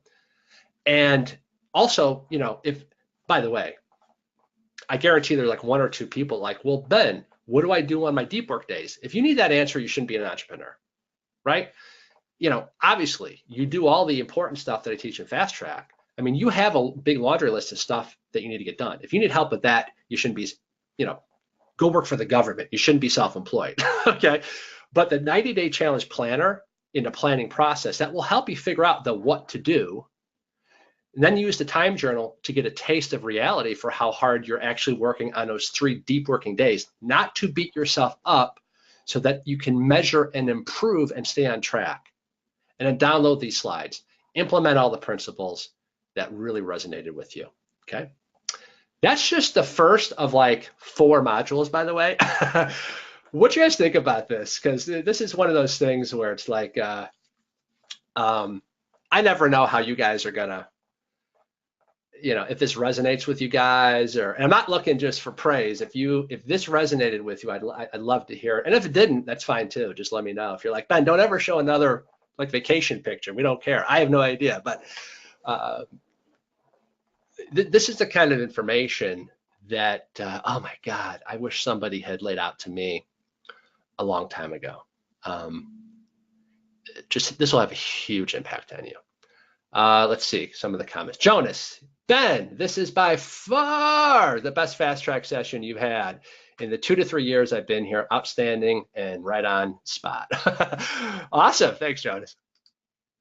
I call it the 72-hour work week just because it's 3 days. I don't mean like you're literally working 72 hours straight, so 1 hour is 24 hours, 48 hours. So there's a question that you didn't ask in there, which is what I think you meant is, Ben, are you basically working like from 5 a.m. until like 10 o'clock at night on 3 days? No, I'm not. I can't work that intensely.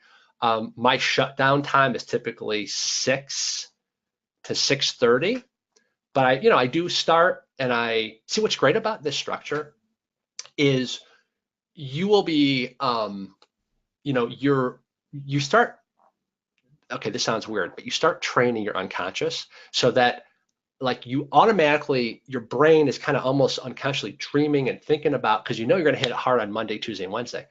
So I can't quite explain why it works as well as it does, other than it's almost like, pent up demand in your unconscious. It's like, boom, you just start that Monday because that you only have 3 days, and your focus is unbelievable. Problems bounce off your chest like you're Superman. You're refreshed, you're revived.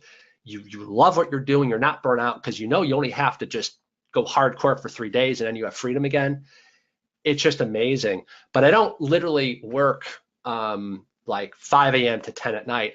My capacity for that focus time, that deep work, I don't think anybody could sustain it that long. So I will typically work. Again, it varies, but let's say that I'm actually like head down working at like 7 or 8 a.m. And then I will take a break for lunch. I'll go out for a think and walk to clear my head. I come back rejuvenated, and then usually I'm done by 6 or 6:30. Which, I mean, that's not too bad, but I get so much more done because it's more of a mindset thing, isn't it? I mean, it's not like anything in my life has changed other than now I have a new focus. I'm now attending to this new discipline. It's amazing. Mike has a point. Mike says there's only one problem with this segment, that the 2018 World Cup just started today. How can I get anything done in June with all these games that must be watched? Fair point, Mike. I hear you, buddy. Tape it and watch it from like 6:30 at night on. So Dominic wrote, "You are preaching to the choir. My phone home screen reads distraction in Italian. Distrazione." Dan wrote, "Love this shit." All right, that's good, guys. I'm glad you guys are pumped about this. Let me just see if there's any question or somebody that disagrees with this premise here. Yeah. George wrote, it's obvious stuff, but when you hear it, it's like, I knew all this. Why don't I do this? I hear you. Ben wrote, epic, we're going to do it. We'll be shocked to the system, but we're going to try it.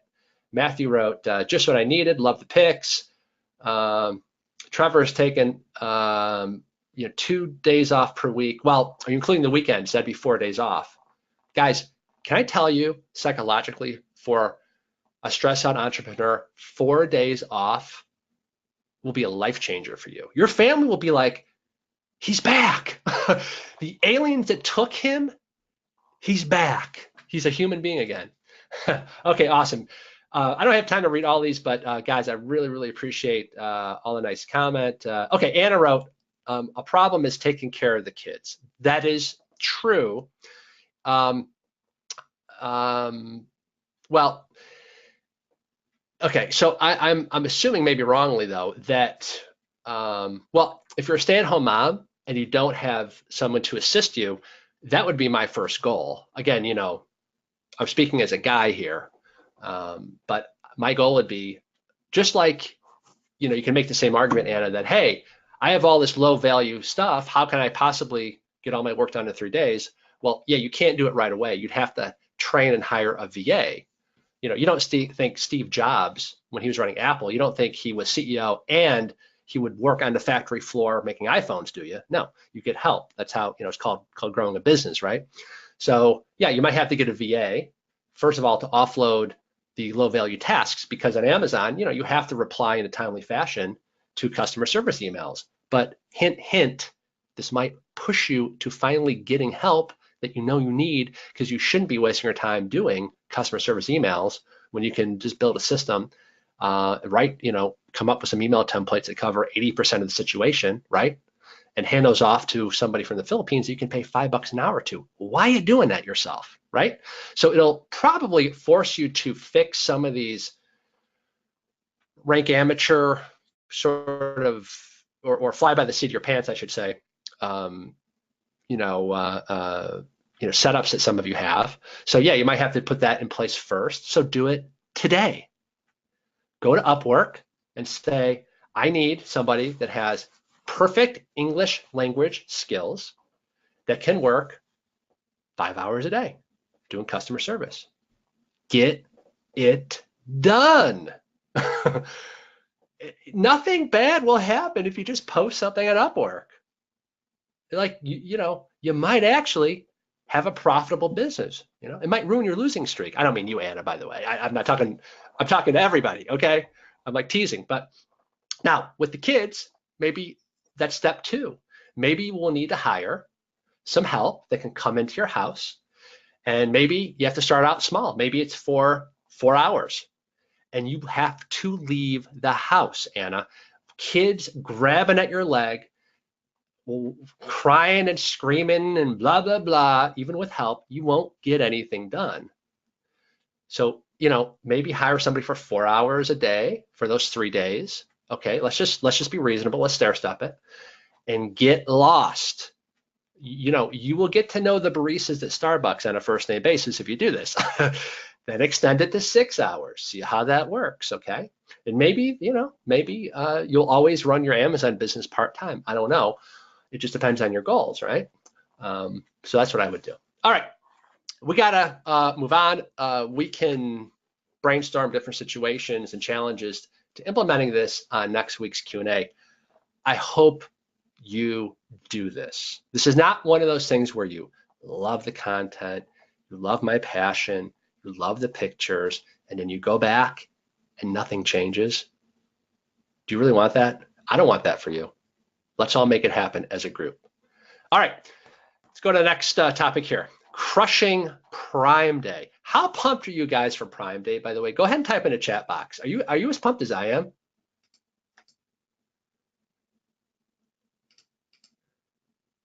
Apparently, I'm the only person pumped because nobody is writing anything. All right, well, should I skip this segment or? Oh, okay, yeah, some of you are pumped. Oh, there we go. Okay, so yeah, Prime Day is fantastic. Each year we, we only get a percentage of our deals approved for lightning deals on Prime Day, but I found it doesn't matter. You might be like, it doesn't matter. Yeah, the reason it doesn't matter, I found at least, is Prime Day is like the tide that rises all ships. it's just like Black Friday or Cyber Monday. There's just such a surge in buying activity that like people lose their minds and they just buy, buy, buy, buy, buy. It almost doesn't matter like what they're buying, it seems like, right? They're nuts. This has happened every year for, what is it, 4 years or 3 years that they've had Prime Day. And Prime Day, this is good news for us, just keeps bigger, keeps getting bigger and bigger. So check this out. So last year, Prime Day was so massive, it was bigger than Black Friday and Cyber Monday combined. And it's in July. They hit $1 billion in revenue in a day. That was a 60% increase over last year's Prime Day. Well, guess what, folks? You know, I'm not political. I'm not Republican or Democrat. But I talked about why I was happy that Trump got elected. You know, I don't care how you feel about him. Just from a business perspective, I knew he was going to be phenomenal for the economy because we needed an entrepreneur who's going to, go in there and kick ass and do things in an unconventional way, right? It's just kind of the nature of the entrepreneur. Again, love him or hate him, that's not the point. But I predicted, and I was on record saying the moment he was elected, I said, this is going to do fantastic things for us in e-commerce because look, the economy is doing better than ever, but what does that mean? It's just a psychology. Like, what's a recession? It's not a flu, it's not a thing, it's a mass psychology that things are going down. Well, what is a boom period? What is a great economy? It's a psychology that things are going to get great. It's an enthusiasm. It's just an emotion. When that emotion is high, when the animal spirits are running wild, guess what? People spend. They have confidence. Guess what that means for us on Amazon? And what do you think I'm going to predict? That's right. I'm going on record now saying this Prime Day is going to be world record territory. We are going to crush it, all of us. People, look, in the news, they keep hearing about, well, this like North Korea stuff. That increases the enthusiasm and confidence. Again, love him or hate Trump, doesn't matter. It's your psychology that matters, the mass psychology. The economy is doing fantastic by every metric here in the States. Unemployment is at the lowest it's been in 50 years, yada, yada, yada. This all leads to spending online, okay? They're going to be spending online in a huge way here on Prime Day. By the way, Amazon is pretty secretive about the details for Prime Day, which I find kind of funny. I'm not sure why they do that. But the date is July 11th, but please just like verify, re-verify, yada, yada. What I've heard from Amazon is that Prime Day will actually start, okay, and this is a writer downer, write this down, on July 10th at 9 p.m. Eastern Standard Time, so like New York time. So July 10th, 9 p.m., but like the official, quote, official Prime Day is on July 11th. But look, you need to look at the communication coming in from Amazon about this. What I love about competition is that Jeff Bezos continues seeing the unbelievable, incredible success of Alibaba and what they're having with their version of Prime Day in China, but they call it Singles Day. And they're crushing Amazon. But Jeff Bezos, I know, because he's an entrepreneur like us, this drives him crazy. So this is why we don't ever have to worry about Prime Day getting smaller. If anything, he wants it to go massive so he can brag about it, kind of like Jack Ma does with Alibaba. So remember, I was just bragging on Amazon going, oh, gee, they did $1 billion in a day. Alibaba, okay, listen to this. CNN reported in that last year, in 2 minutes, Alibaba hit $1 billion in sales. In 2 minutes. I mean, it's mind-boggling. So anyway, and also to quote, it says Alibaba's sales did $10 billion after an hour. And then the New York Times, this is a screenshot of the New York Times. In one day, Alibaba sold 25 billion worth of goods in a day. So why do you guys, look, we have to, one of the reasons why you pay me is so that I can present the tactical strategy, but also the underlying reason why, and to stay on top of this stuff, because this all influences my next move and what I teach and what we do in our business. So like, why am I even covering this? Well, why do you think all of a sudden, a few years ago, Jeff Bezos comes out with Prime Day? Like, why do you think? And why do you think Amazon keeps pushing and pushing and pushing to make Prime Day huge? This is why, what you see in these photos. They see what's possible because they see what Alibaba is doing in China. So let's call this the Prime Day 10-bagger action plan. Remember, a 10-bagger means like 10x. Tactic number one is so damn simple. You're going to be like, okay, but hear me out. It's a mindset. Gear everything in your listing around Prime Day. Like, I know this sounds bloody simple, but we want to enter the conversation the customer is having in their mind when they see your listing. So the conversation is, hey, is this product that I'm looking at, is this listing, they have some kind of special deal for Prime Day. And the subscript is so I can justify this impulse purchase.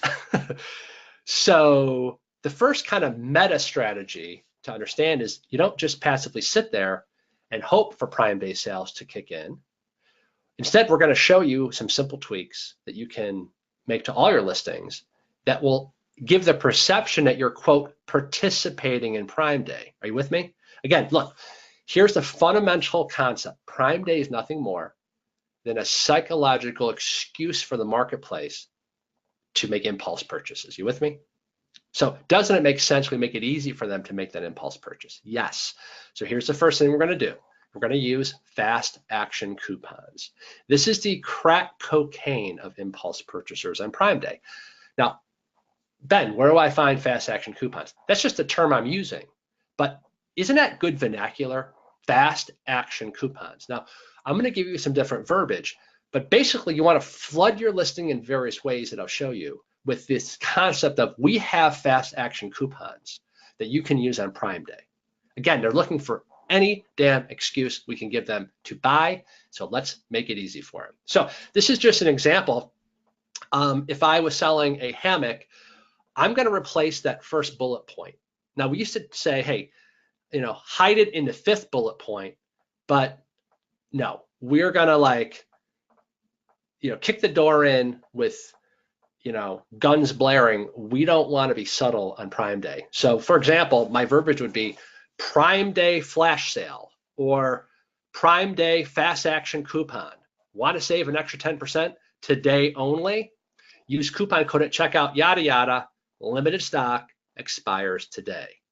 So the verbiage you can use is like Prime Day fast action coupon, Prime Day lightning sale, Prime Day flash sale.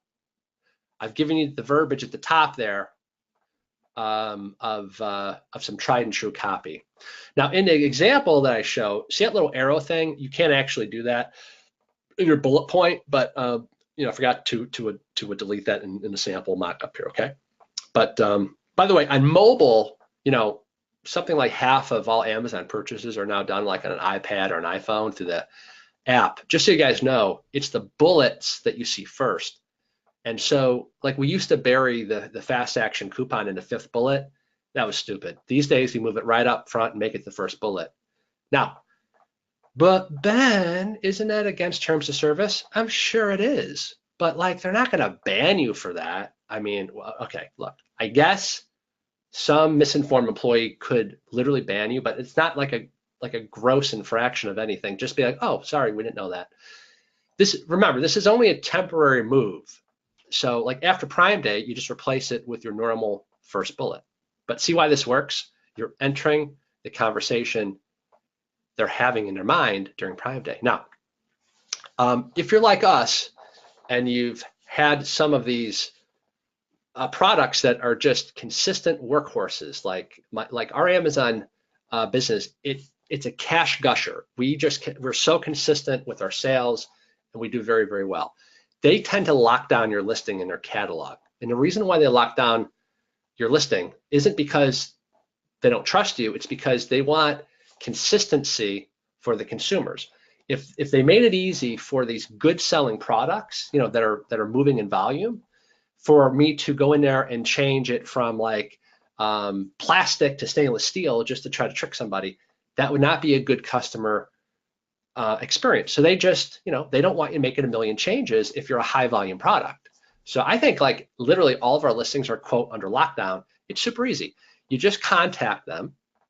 Once you go in and you edit a bullet. Now, guys, use common sense. Don't say, hey, I'm trying to add a coupon to the first bullet. Can I do that?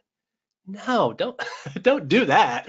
What I mean is you contact them and you go, we updated our listing to better reflect the accuracy of our product. We need you to save our changes. That's like those are the safe trigger words we always use. And they go, oh, okay, boom, done. Like they don't even look. So the trigger words again are, we updated our listing to better reflect the accuracy of our product. See, Amazon likes that. Don't say, hey, we updated our bullet point and the first bullet point isn't saving. Well, I don't want them to even know what we updated. I don't want them to check it. Are you with me? Okay, good. Tactic number 3, and we do this during the Christmas holidays as well. I call this the Prime Day image trick. Again, you're gonna laugh, but simply putting a Prime Day logo into the second image on your listing can and will boost sales from impulse buyers. Now, this is a classic example of entering the conversation they're having in their minds. Yes, this is illogical that just having the words Prime Day in your second image works. All I can say is try it. It works.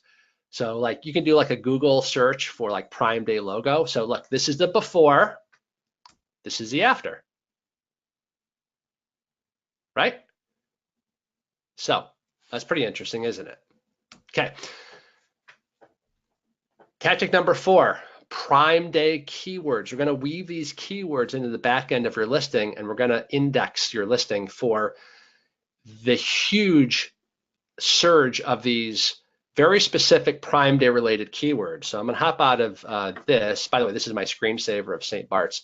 By the way, this is another great lesson that you want to put goals and things that are important to you. Again, it's an entrepreneurial headspace. Like this is my home screen when I launch Chrome. This is my screensaver, another thing at St. Bart's, right? It's linked to some larger goals. All that stuff kind of helps. But anyway, that's not my point showing you this. I want to show you the Prime Day keywords here. So we did careful research for you, and we gave you here, let me blow this up so you can see this a bit more. We gave you a list of the most important keywords: Prime Day, Prime Deal, Prime Day 2018, Prime Deals, Deal a Day Prime, Prime Day Sale 2018, Prime Day July 10th, July 11th, Prime Day Bonus, coupon, blah, blah, blah, blah, blah. And there's some ones that have this structure: Prime Day Deals 2018 blank. And I just gave you an example. So this would be Prime Day Deals 2018 Pets, Prime Day Sale 2018 Dog Leash. And then for some of you, if it's appropriate, put the audience. So audience deal, so like dad deals on Prime Day. I don't know, like dog owner deals on Prime Day. It's probably a bad example. But if it's appropriate, like wine lovers or again, it won't pertain to a lot of you, but things like this. Look, people are looking for deals. So they're going to type in Prime Day X% off. So you can do 5%, 10%, 15, 20, 25, 30. Again, I wouldn't put 30 if you don't have some kind of like staircase offer like that, meaning like, if you're not going to offer that discount. I mean, you don't want to just have traffic come to your listing and bounce. That'll hurt your conversion rate. But if it applies, absolutely put it in there. All right. And then like you want to put some generic stuff, blank on sale. Because again, if there's one thing we know, just like there's seemingly infinite variety with human beings' first names. It seems like there's infinite variety with the way the same person, or that two different people can type in a search query for the same thing. So some people just simply not even know quite exactly what the day is called, Prime Day, or they'll forget. They'll just type in blank on sale, yoga mat on sale, dog leash on sale. Okay, so these are the phrases, and then these are the single words. So we deduped, we got rid of the duplicates. So there's only like 46 of these that you could potentially put into the back end of your listing. Now just stick with me here, okay? Stick with me here, because a lot of you guys don't quite understand how to do this.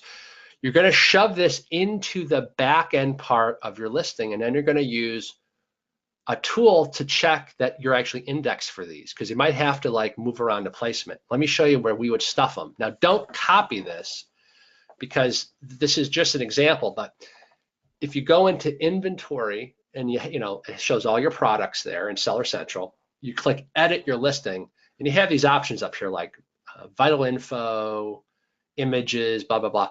We're on the keywords tab here. And again, this depends on the category you're in, but you'll see something like intended use, other attributes, and subject matter. And when you click the add more button here, it'll add up to 5 boxes for each of these 3 categories. And this is where we're going to stuff the single words. Now, you see me repeating them. That's just because I got lazy. I didn't want to hand type in all of these for you. You would not repeat any of the single words. You will easily be able to fit all 47 or 48 within these boxes easily. So don't look at this screenshot literally. It's just to show you these kind of secret hotspots that very few people are using, okay? You might have to shove them in more details if you already are utilizing these, okay? But it's going to be very easy for you to keyword stuff the Prime Day words, and then you're going to go over to Helium 10, a tool called the 5K checker, and you're going to make sure that you're indexed for those, and you're off to the races. Why do you think you want to index? The reason you need to check if you're indexed is if you're not indexed for them, then you're not going to show up in search results if they use words like Prime Day dog leash or Prime Day sale, okay?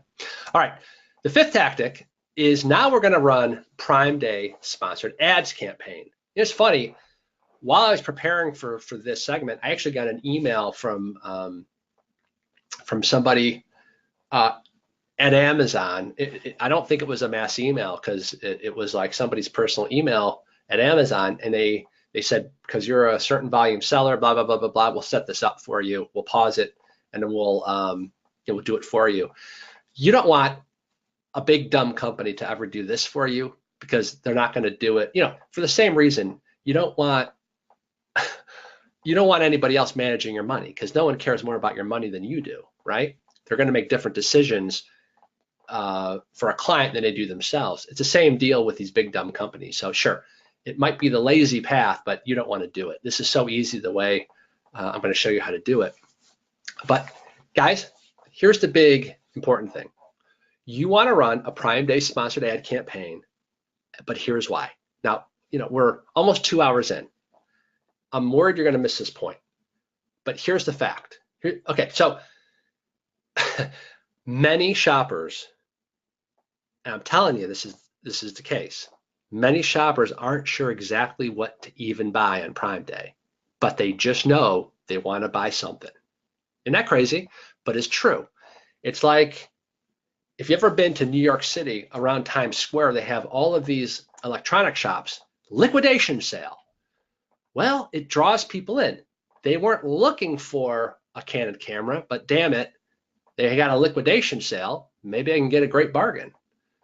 So many shoppers, the vast majority of people that are going to be hanging out on Prime Day on Amazon, they aren't sure what to buy. They just want to buy something. This is why sponsored ads work particularly well on Prime Day and why you absolutely want to use them. Now, don't throw up the 14.3 excuses for why this won't work for you. Well, Ben, you know, if I build a campaign and I just go live on Prime Day, it's not enough time to get me the traffic. Look, we all have the same issue, but wouldn't you rather make money than not? So, you know, give it a try. If it doesn't work, it doesn't work. You only pay if somebody, you know, clicks on the ad. But guys, I've never had this fail to make a huge ROI for us. So anyway, I created an SOP for you called Prime Day Sponsored Ads Action Plan to show you the proper setup. Looks like this. Very, very simple, but this is all you need to do. Don't overthink this. Don't overthink this.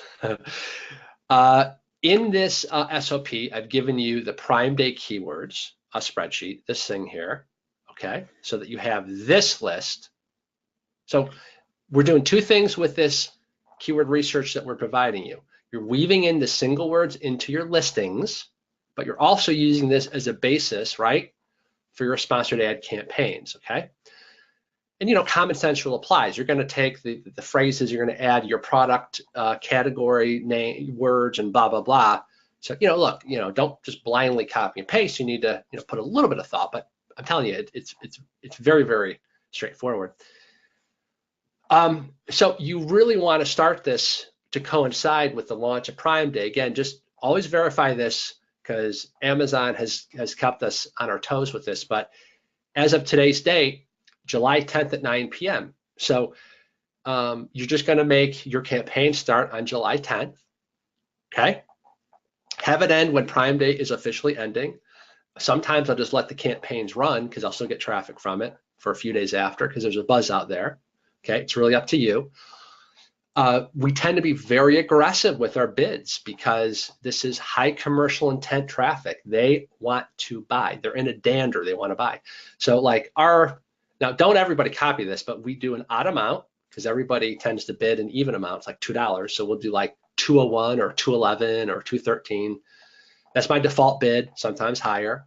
My daily budget, again, I want to be aggressive. Now, some of you, this freaks out. I tend to be very aggressive on my daily budget during periods like this. So I wrote for you guys 100 to 250 bucks a day. Personally, 1,000 bucks a day, there's no way that they can even feed my ads at that level, but I wish I would love to spend $1,000 a day for each of my products during Prime Day because it means I would just absolutely be crushing it and destroying it out there. But I will just basically have an infinite budget because I know that these are high commercial intent buyers, okay? Now, if you don't have that money to risk, then be conservative. Do 100 bucks a day. And I think if this is your first Prime Day, next time you'll probably double that and maybe triple that budget. We're going to set this up. We're not going to do an automatic campaign, obviously, for this, because if you did automatic, it's going to pull the keywords for your product. So we want to do this as a manual targeting campaign. Okay, and see how I do this? I'm very anal with the way that we name our campaign. So Prime Day, Yoga Mat, July 2018, $200 daily your daily budget. Our start date is a July 10th. They don't allow you to specify a time, so just do July 10th. If you just want to do July 11th, that's cool too. An end date, okay? This is optional. You don't have to have an end date. You can just kind of monitor this. But you want the manual targeting because we want to dump the keywords in. You're actually going to set this up as a broad campaign, then go back and set it up as a phrase campaign, and then go back and set it up as an exact match campaign. Now just watch how easy this actually is. So I call the ad group name broad, phrase, exact. You put your default in there. You put all the relevant Prime Day related keywords that I gave you. And then you select match type broad.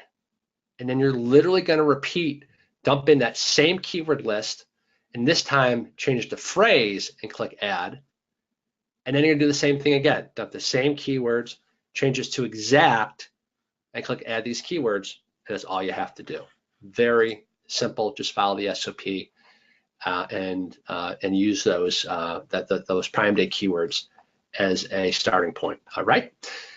Number 6, the Prime Day coupon stack. So again, I just did this mock-up here. This is not exactly how I would do it, but you know, I cannot tell you how many listings I see that still don't do anything with their coupon stack. Listen, Amazon has conditioned shoppers to look for the discount, the sale, the coupon on Prime Day. Let's make it easy for them. We're going to put it in the first bullet.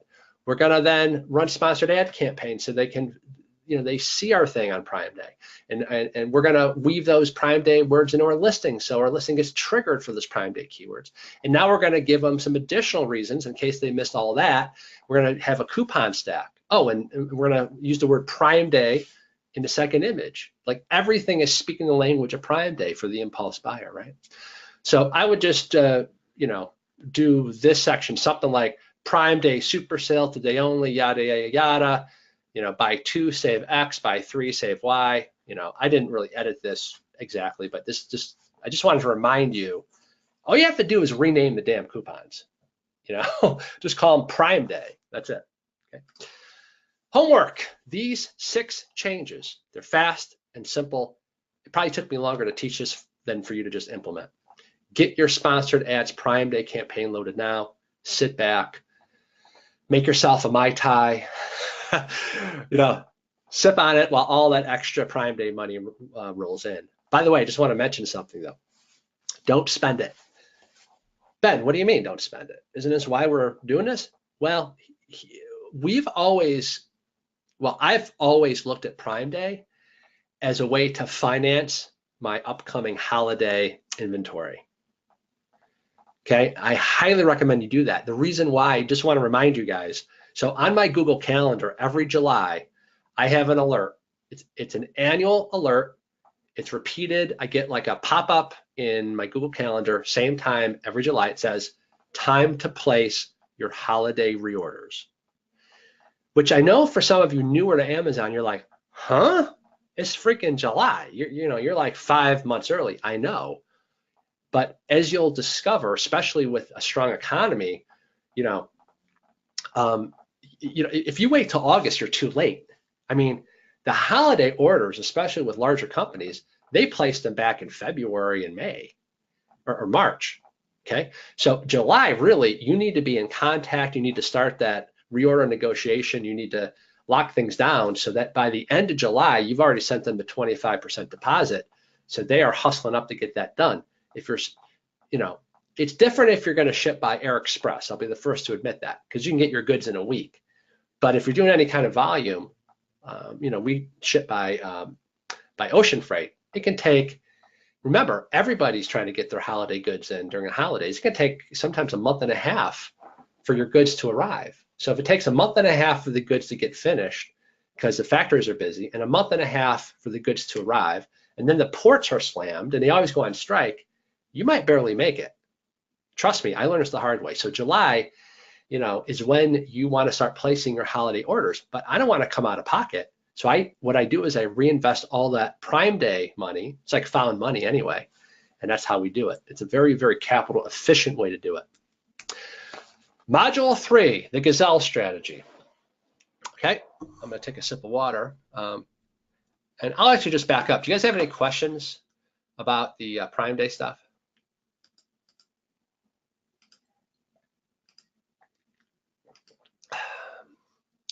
Ooh, Trevor says he's never had a Prime Day. Ooh, you're gonna want to French kiss Jeff Bezos then. The next time you see him, you're gonna be like, "You are a genius."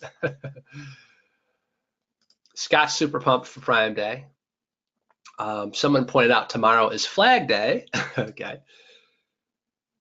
Mark says, where do we put the Prime Day keywords? Well, I think I already covered that. Mike says, what if your back-end keywords are already full? The spot that you want to look for are, I can't ever remember what it's called. Let me back up here. It's called more details. See right there, more details. And that's a ninja secret there. I mean, stuff you put in there tends to get indexed. So again, we're not talking, there's not a lot of characters you have to do. And you can sometimes put like, 250 characters in a single input line under more details. And it's like a wall of stuff you can input there. All you need to do is just get indexed for it, right?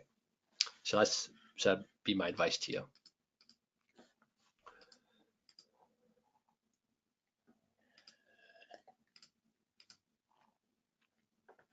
Hassan says, after Prime Day is over, do we leave the keywords in the back end or do we take them out? I highly recommend you take them out.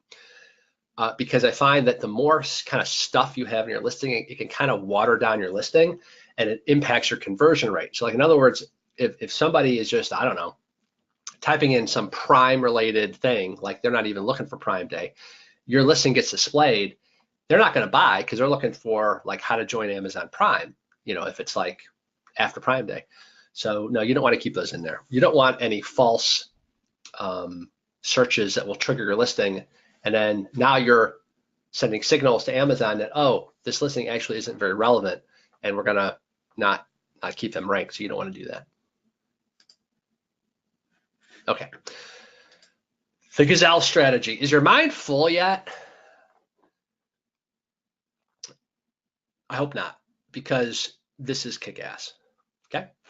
So something you guys don't know about is I just completed a brand new Amazon course that we're going to be launching. These are for people that are beginners or that are just learning about the Amazon opportunity. The name of the course is Search, Find, Buy. It's a killer name, right? And it's been a secret project of mine. And this is something that I teach in there called the Gazelle strategy. And I wanted to share it with you guys because this thing is absolutely killer. I've talked about this several times. I've shown you some stuff on Q&As. And you guys keep asking me to kind of teach it holistically. So I'm just going to teach it to you here because it's freaking killer. This is one of my favorite strategies for making a great living on Amazon, again, called the Gazelle method. So if you have a product that you launched that turned out to be like super competitive, okay, this is an excellent solution for you to start generating some positive cash flow fast by nibbling around the edges, okay? If you got into a product that you've had that's been like a dud for like 7 months, this is also a great strategy to use to try to revive it and get it cash flowing. Hey, maybe it'll never be a home run, but that's fine. I at least want a passive income earner that just makes me easy money. I've already put in the hard work. This is a great solution to that. So here's the concept. Why bash each other over the head fighting for the same 2 or 3 most competitive keywords? It's like so many Amazon sellers, they obsess over just the top 3 keywords, right? And so if everyone, especially in a highly competitive niche, I mean, you have to overcome some big brands, some heavy competition. So why go after the leader of the herd, the big, strong, muscular gazelle, when, if you're a lion and you need a easy meal, don't exhaust yourself chasing the head gazelle that can outrun you. Look for the limping, lame gazelle who's limping, on 3 legs that, you can yawn and you can easily pounce and have an easy meal. So don't go after the quote head gazelle keywords. Go after the low hanging fruit, the easy pickings. Guys, I'm not into challenges anymore as an entrepreneur. I want to shoot fish in a barrel. I'll let other people have the challenges. I want the easy layup. It's like what Warren Buffett says. He's like, you know what? I have an inbox that says too hard. And they say, well, why don't you invest in stocks? Well, too hard. I want the layup. I want to go where the fish are. I agree with that. I want to shoot fish in a barrel. So the first stage of your product success, or if you're going to revive it, it's going to be to go after the low hanging fruit. Okay, we're going to rank for the super easy to rank for keywords. These are the 12 or 24 low competition keywords. The long tail keywords, don't get stuck on the terms. The long tail keywords just means like the very specific longer searches that some buyers make on Amazon. And by the way, I'm going to make the argument to you that that these long tail searches that are happening, like in other words, if a buyer just types in dog leash, would you agree? Yes, they want to buy a dog leash, but if somebody types in best dog leash for a large dog, just logically, don't you think the person who types in something more specific is a way better buyer? Like they are, with that specificity, that's higher commercial intent. So ironically, while everybody else is looking at the 3 same shiny objects, the 3 most competitive keywords like dog leash or retractable dog leash and yada yada, we are going to go after the longer tail keywords that they're ignoring, that they just don't have the search volume to excite the most competitive sellers.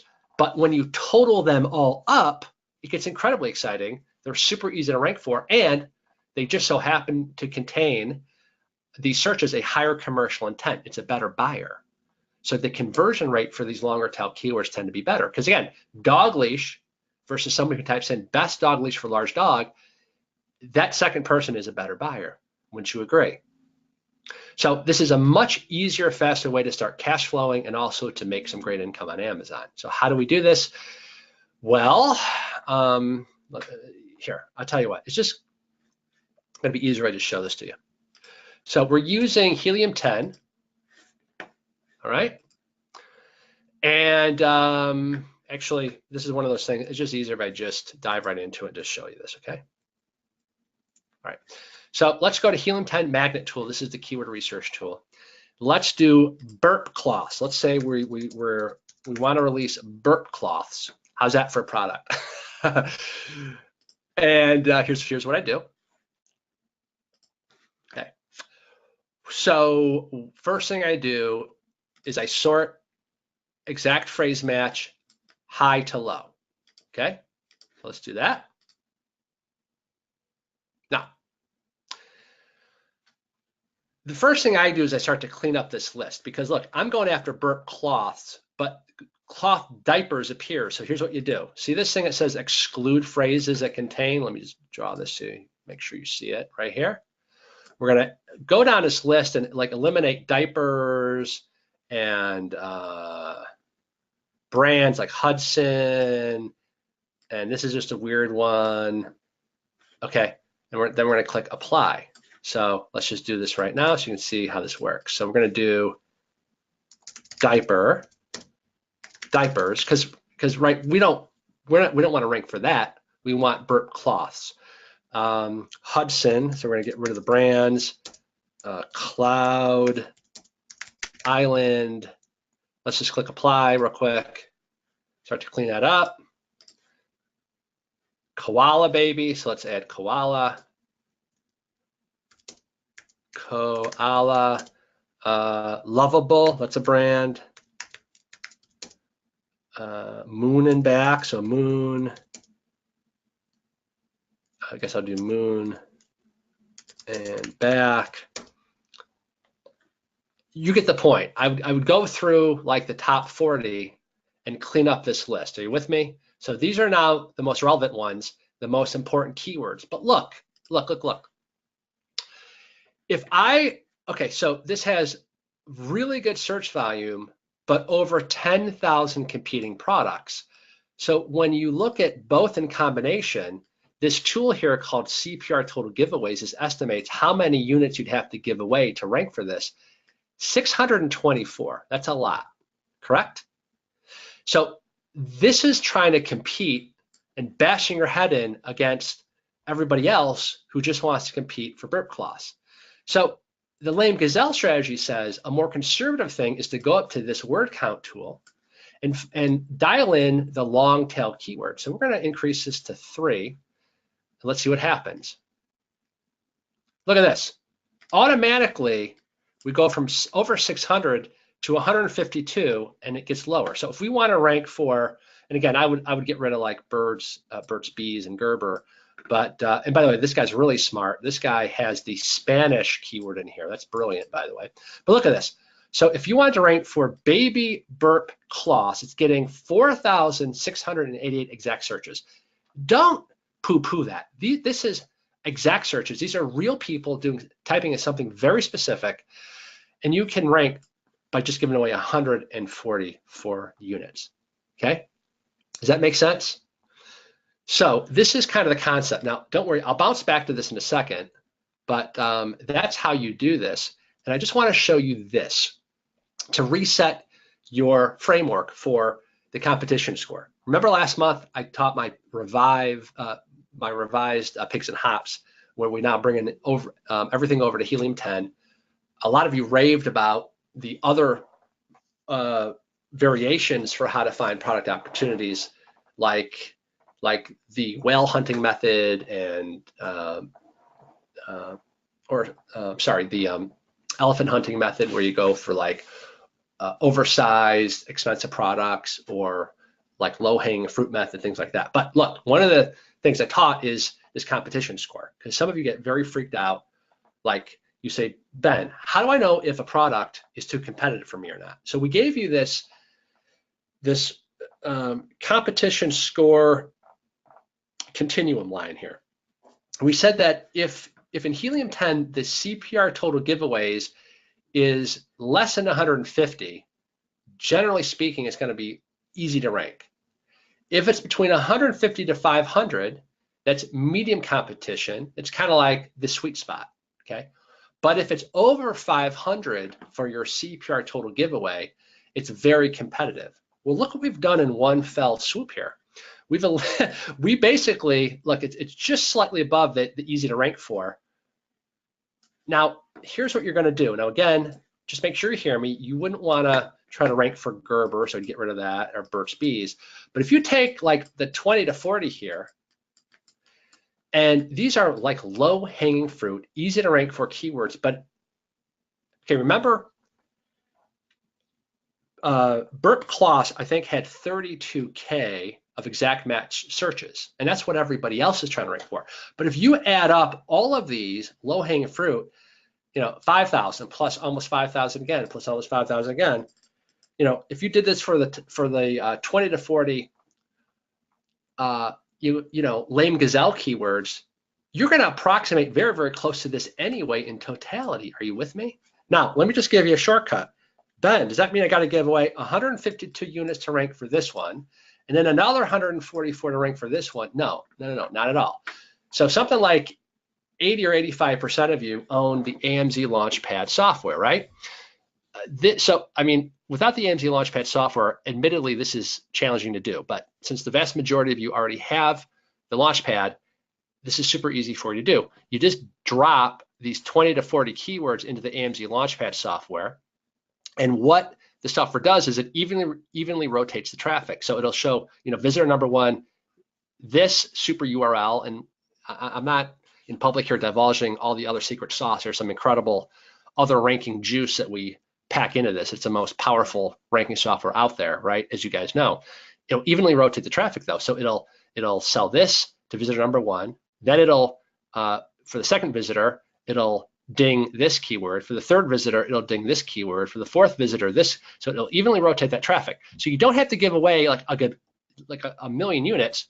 You just give away, and let me give you the gazelle formula. Write this down. You take 152 estimated total giveaways. Now, because of our, I don't know how to put it, the positioning that I have in the marketplace, I have access to these software developers like Manny. Manny Coates is the guy behind this tool. I mean, I can Skype him at any time with any question that I have, right? And these numbers are based on a 7-day giveaway time frame. That doesn't work anymore.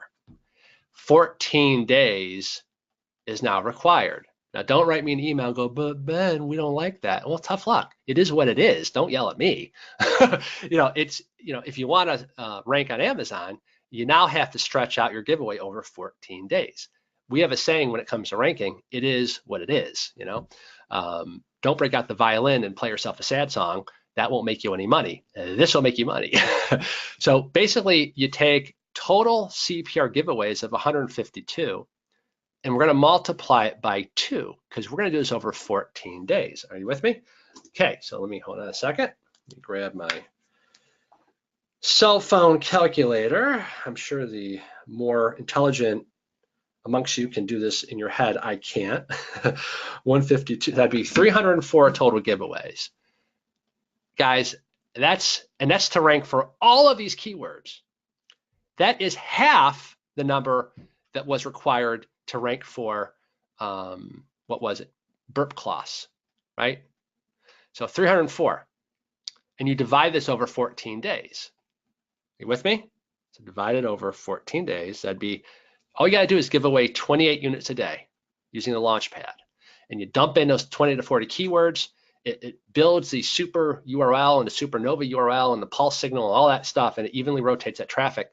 So just to look, this can be confusing. Let me say this again. So you find the long tail keywords, you get rid, clean up the list, you get rid of the branded ones, you come up with a list of 20 to 40 lame gazelle keywords. It's just a metaphor I'm using. So your long tail keywords here, okay?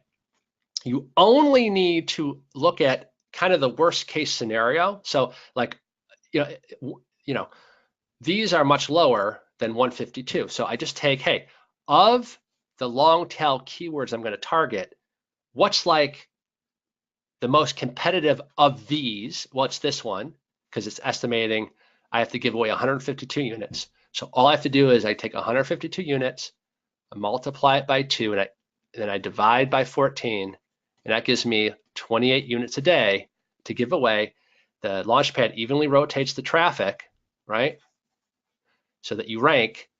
And guys, this works. This works phenomenally well. Don't worry, I'm going to go through a couple other examples, but this works really, really well. Okay. By the way, if you missed out on the AMZ Launchpad, email my wife, Emily, at support@bencummings.com, and we will see what we can do for you. I can't make you any promises because I have no idea if any spots have opened up or not. You know, some people quit the business and they just stop using the Launchpad if they get out of the business. So I have no idea if there's any spots left, and this isn't cheap, and that's by design. We limit the worldwide use to just 500 total people ever.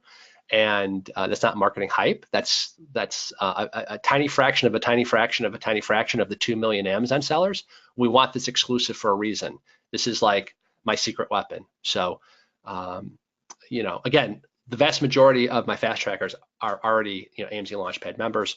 If you're not, I honestly don't know how else to apply this, because I don't know a tool that will evenly rotate the traffic, that will, dynamically build this, and yada yada yada. And you know, maybe you're smarter than me. Maybe you can, you know, build some software that does that. But I use AMZ Launchpad. That's the software that I built that does everything that I need this to do. So let's just go to the second example here, and that is let's do a So let's say that we released a Bluetooth speaker. Would you guys agree that is totally freaking competitive? Yes or no? Here, I'll help you with the hard ones. Yes, it's unbelievably competitive. So we're going to load up Bluetooth speaker. Quiz question. What's the first thing we do? That's right. You sort by exact phrase search volume. Now look at this. Hold on a second. We're going to change this to, now this is so competitive, let's change this to 4 words. Click apply. And the second step is we're going to start cleaning up this list, because I don't want to rank for brands, because if somebody's typing in ounce, they want to buy an ounce. They don't want to buy mine. So let's do ounce. Let's do JBL. Let's do Sony. Let's do Beats, like as in Beats by Dr. Dre. Bocinas,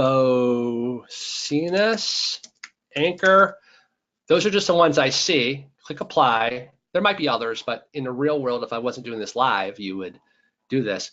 But look at this.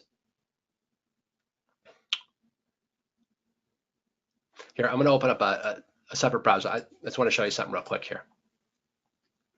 Go back to Magnet. Let's do Bluetooth. Bluetooth.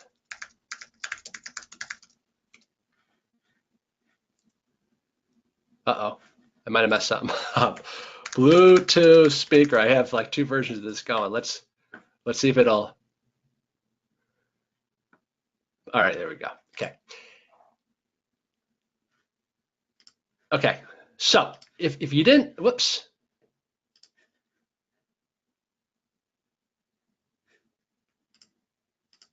If you didn't know and understand this tactic that I came up with called the Gazelle method, you would try to be ranking for Bluetooth speaker.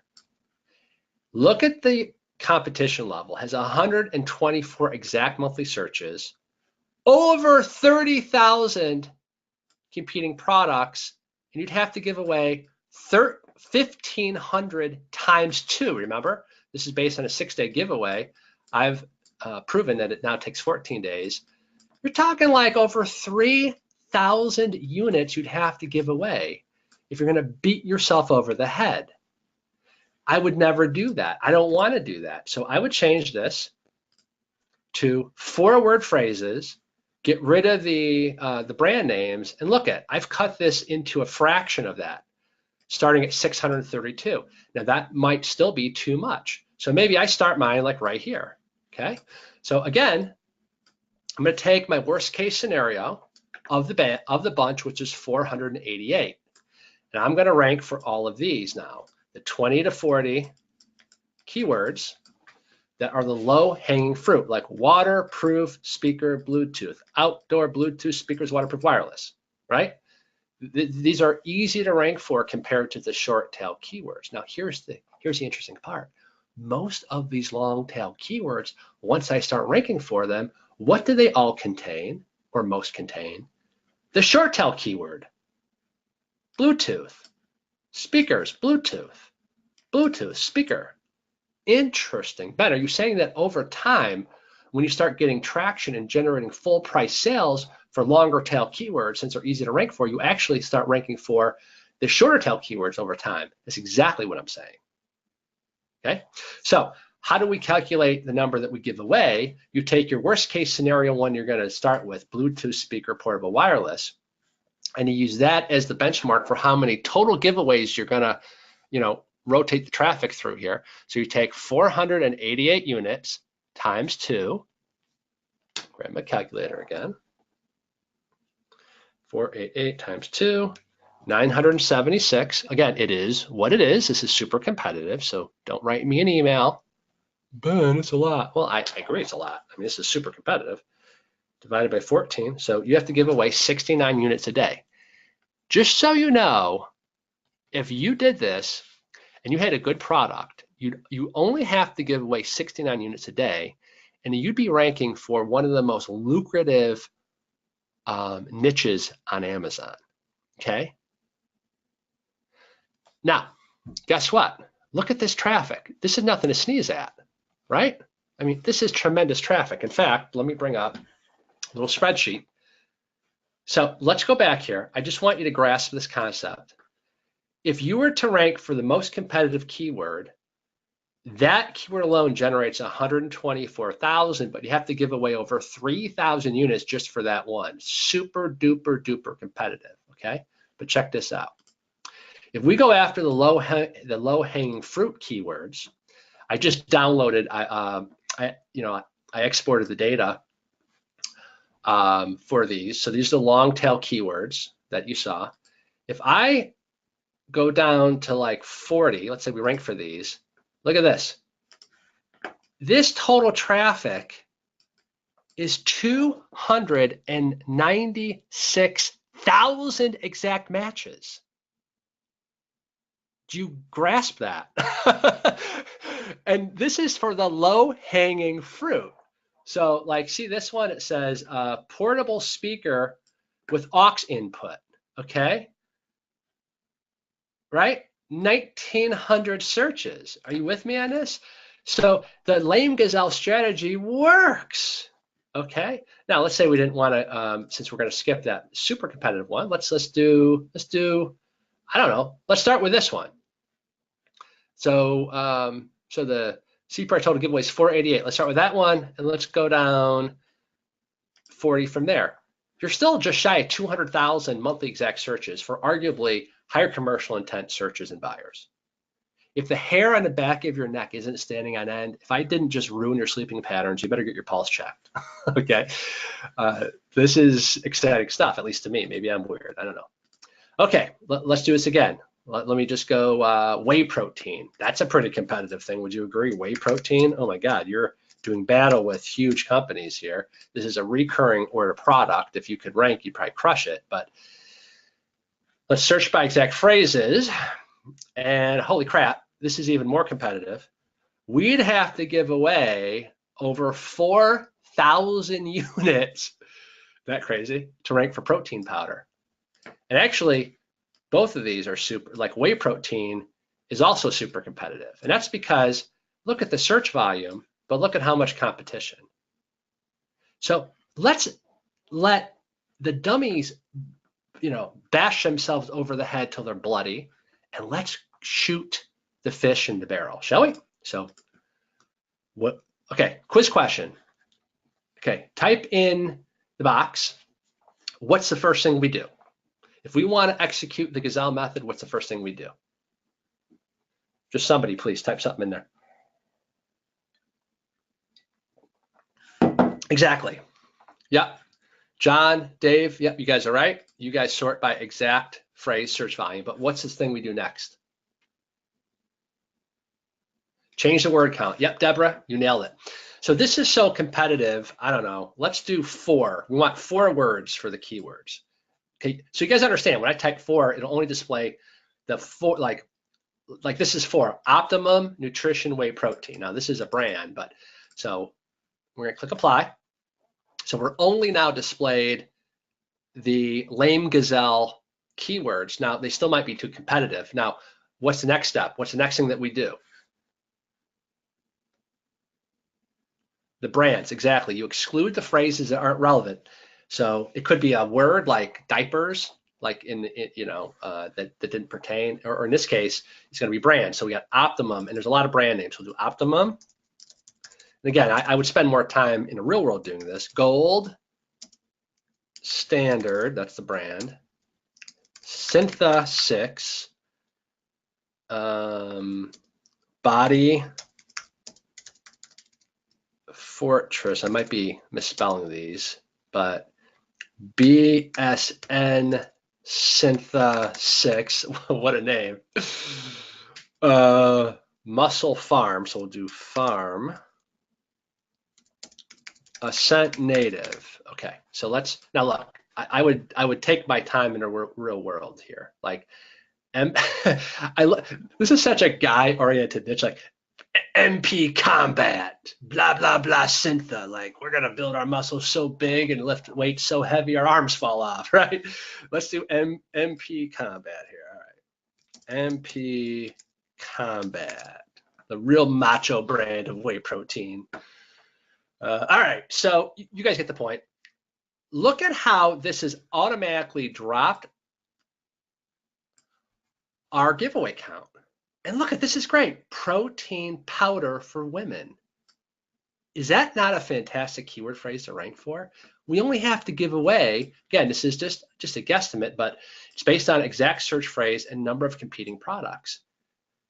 Only have to give away 176. Well, in this case, okay, so here's how I calculate the total number of giveaways. Again, this is the part I'm worried you guys won't get.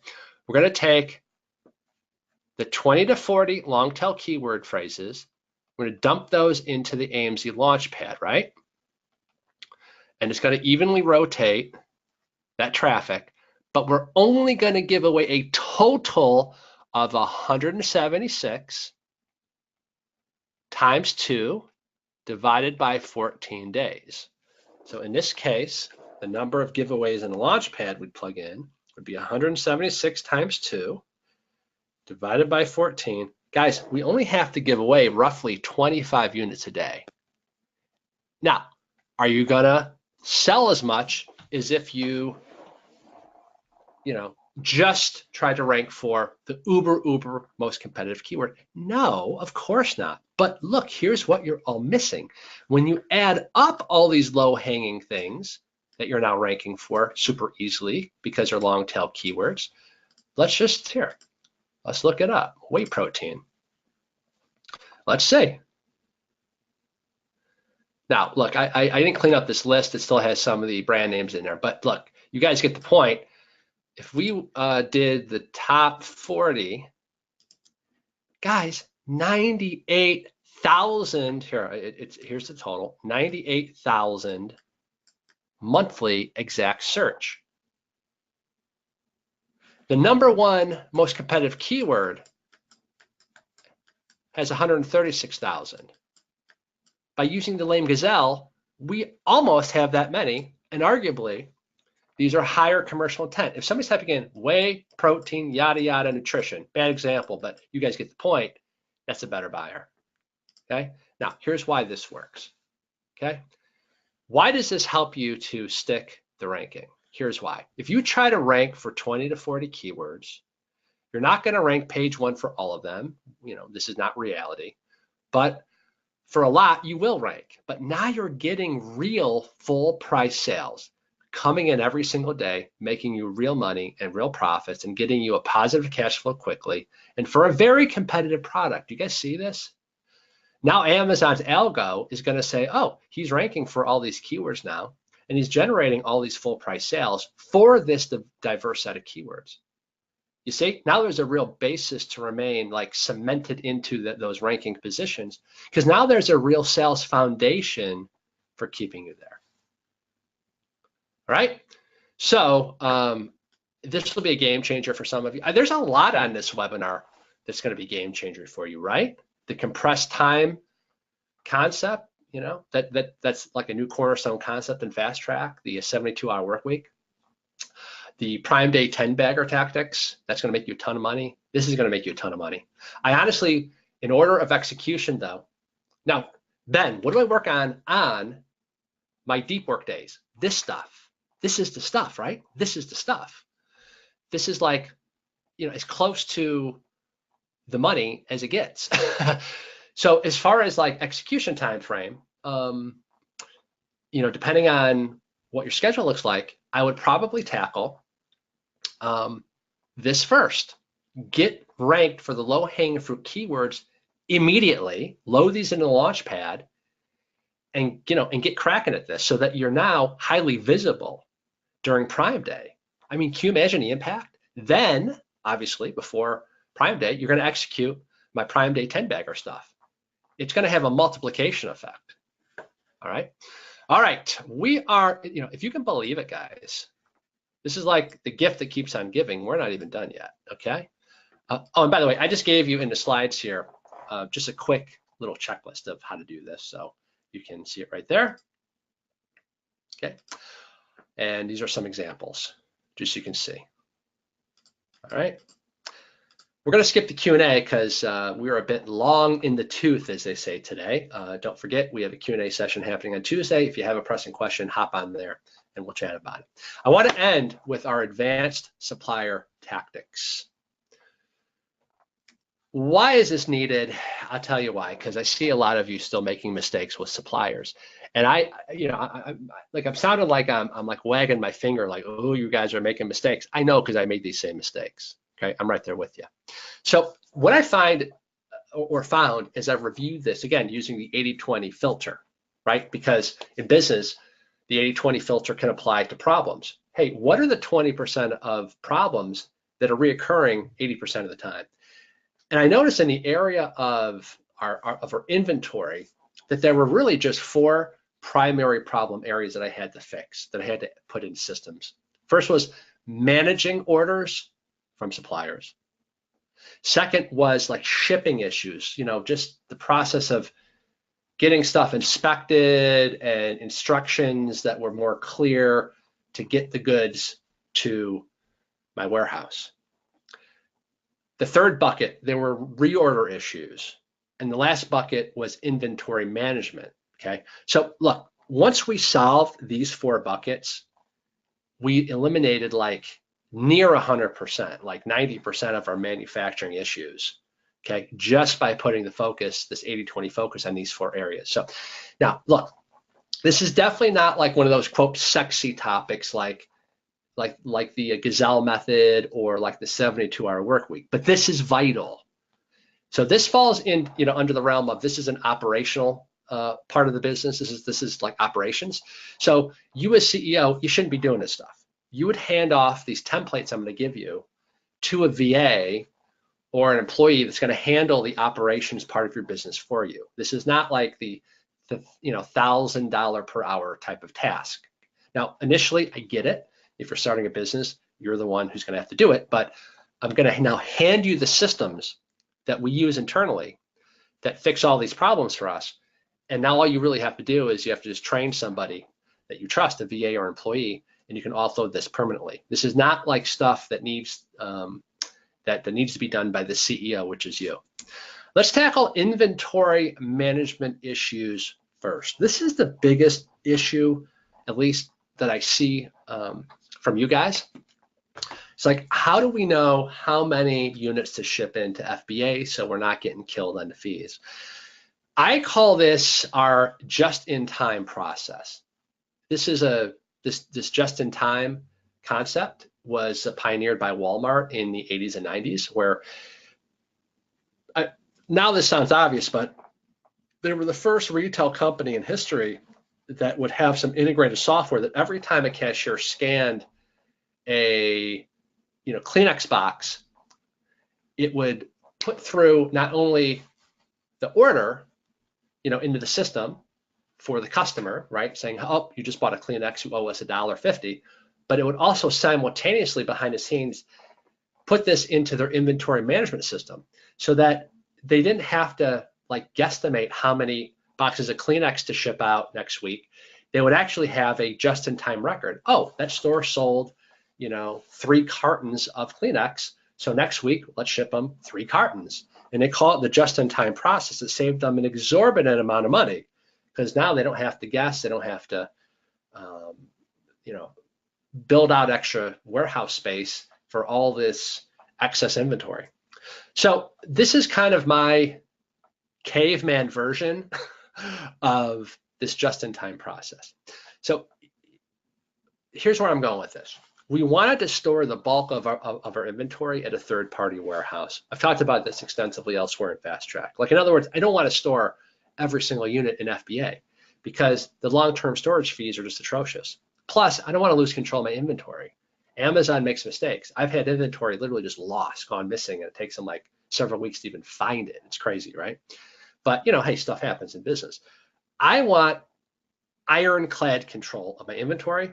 I can save a ton of money if I just store it at a third-party warehouse. That just means a warehouse. There's a million warehouses in the US. There's tons and tons of warehouse space. You want temperature controlled, and my requirement for the warehouse was they have to understand how to ship stuff in to Amazon. So if I need them to palletize and shrink wrap and apply labels, they have to be able to do some thinking work in that warehouse. You may laugh, not every warehouse will do that. They just want to store the ship, and then you got to bring a team in to ship it out. Well, no, I need something a little more hands-on. But we were able to save a ton of money just by storing the bulk of our inventory at a third-party warehouse, and then we ship it, quote, just in time in small batches in FBA on an as-needed basis. But here's the problem that we had to figure out, because we kept messing this up. We'd like go out of inventory for a couple days or whatever. It was driving me crazy. How do we know when and how much inventory to ship in from our warehouse into FBA? Like what was that Goldilocks sweet spot? Here's our solution. Now, it's just so simple, but for whatever reason, we just couldn't get this right till we came out with this process. This is what we call the inventory analysis just-in-time spreadsheet, okay? So damn simple that you'll laugh. Like, why didn't I do something like this sooner? So don't worry, I'll show you the spreadsheet in a second. Here is basically how we monitor our inventory and how we keep our product in stock using our just-in-time system. So first things first, daily, I have somebody on my team. They log into each Seller Central account and they take a look at our inventory levels, the actual fulfillable inventory levels. So to do this, you go to Inventory, Manage FBA Inventory, and then you're gonna look at this column here. So like we have 0 fillable available for that first product. I'm kind of curious what that is actually. We have 1,800 that are sitting in there for this other product. And we have 389 sitting in there for this product, okay? This is like stuff we have in inventory in this particular Seller Central account, right? So make a mental note. You need to know your current fillable, full fillable. We're 2.5 hours in. I start getting like punch drunk at this point. Fulfillable units. That means like right now, if somebody wanted to order 1,872 units of that product, it is within their system and boom, they can ship it out. In the second example, see it says 441 inbound. So right now, even though we have 441 coming in, we only have 389 units total fulfillable that they can ship out. Does that make sense? Okay, so that's the first thing we look at every single day. Then we go into Manage by Stats and then see where it says from. That's a 2-week period. Make a mental note. It's a 2-week period. So we look up, hey, what are the total number of actual sales per product for the last 2 weeks? Okay, so for this product, again, these are just random screenshots, but in these examples, it's 368 units we sold in the last 2 weeks. The second product was 44 units we sold in the last 2 weeks. For this product, 342 units in the last 2 weeks, okay? Don't get stuck on the numbers, just go through the process with me here. Then we go back and we just plug in the number we saw of the fulfillable inventory and our 2-week average sales. We plug it into this spreadsheet. The spreadsheet does all the thinking for you. And yes, I'm going to give you a copy of this. So just follow me on this. I know we're long into this. You'll have the slide later, but just kind of conceptually let it just wave over you, and you can do a deep dive later when you're fresh. In our example below, product A, let's just say it's a dog leash. So product A, see product A there? The sales for the last 14 days was what? 200 units. See, that says last 14 day sales was 200 units. Quiz, where did we get that data? From Managed by Stats. The current fulfillable inventory, right now it's already at FBA, is we have 100 units. See it? It says Amazon inventory, 100. So we know that the current number of units is 100. Our average sales is 200 units over the last 14 days. Okay? And this means that our current Amazon inventory, we only have 100 units, right? Will only last for approximately 7 days. Now, see how it's color coded? Okay, see that? Okay, so, well, here, let me just show you this. The way the math works is, I guess I should have showed you this slide first. So, so again, product A has 14-day sales of 200 units. We have 100 units already in FBA. We want to keep it in stock for the next 4 weeks. That's our metric. Okay, I didn't mention that yet. We want to keep something in stock for approximately 4 weeks only. So we need to ship, see this, 300 units from our warehouse into FBA.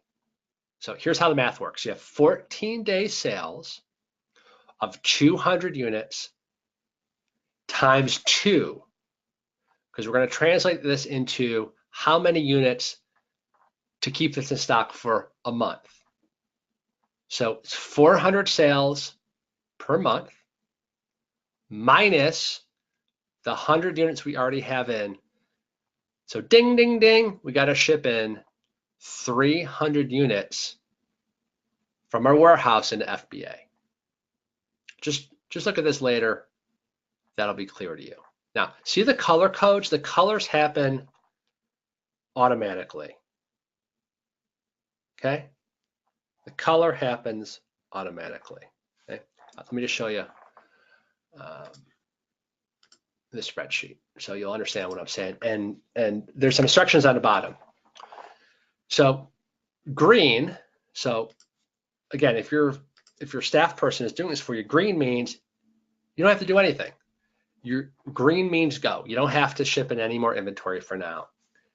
Yellow, as you can see, this one is yellow. Product A means your average number of days in stock is only 1 to 2 weeks. So go ahead and ship in additional inventory to Amazon now. Red means urgently, because your average number of days of inventory in stock is less than 7 days sales. You need to ship more inventory in ASAP. This is so simple. It just works for us. And there's a lot of reasons why we do like last 14 days instead of last 4 weeks. Some of it has to do with the fact that, look, the reason why we're checking in so frequently is because we might have lightning deals going, and we might have some aggressive coupon thing going, or we might have a Prime Day, blah, blah, blah, blah, blah. So I don't want to just look at last 14 days. So basically in the real world, I know I'm throwing out a lot of numbers, but again, you can do whatever system works for you. I'm just sharing our system. This has worked flawlessly for us ever since we implemented this. It's so easy. Using this spreadsheet, so we have, we check in to our fulfillable inventory every single day because, you know, we might have a lightning deal that sold out a crap load of inventory, right? He's plugging it into the spreadsheet. He's getting a color code. And when it's as simple as this, whenever he sees a yellow or a red, he ships in more inventory.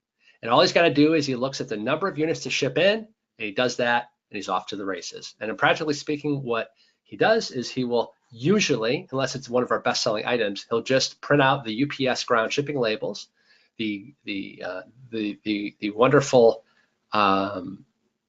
program that you get included in Seller Central. We get their unique buying power, so we get really, really cheap and expensive UPS ground shipping labels.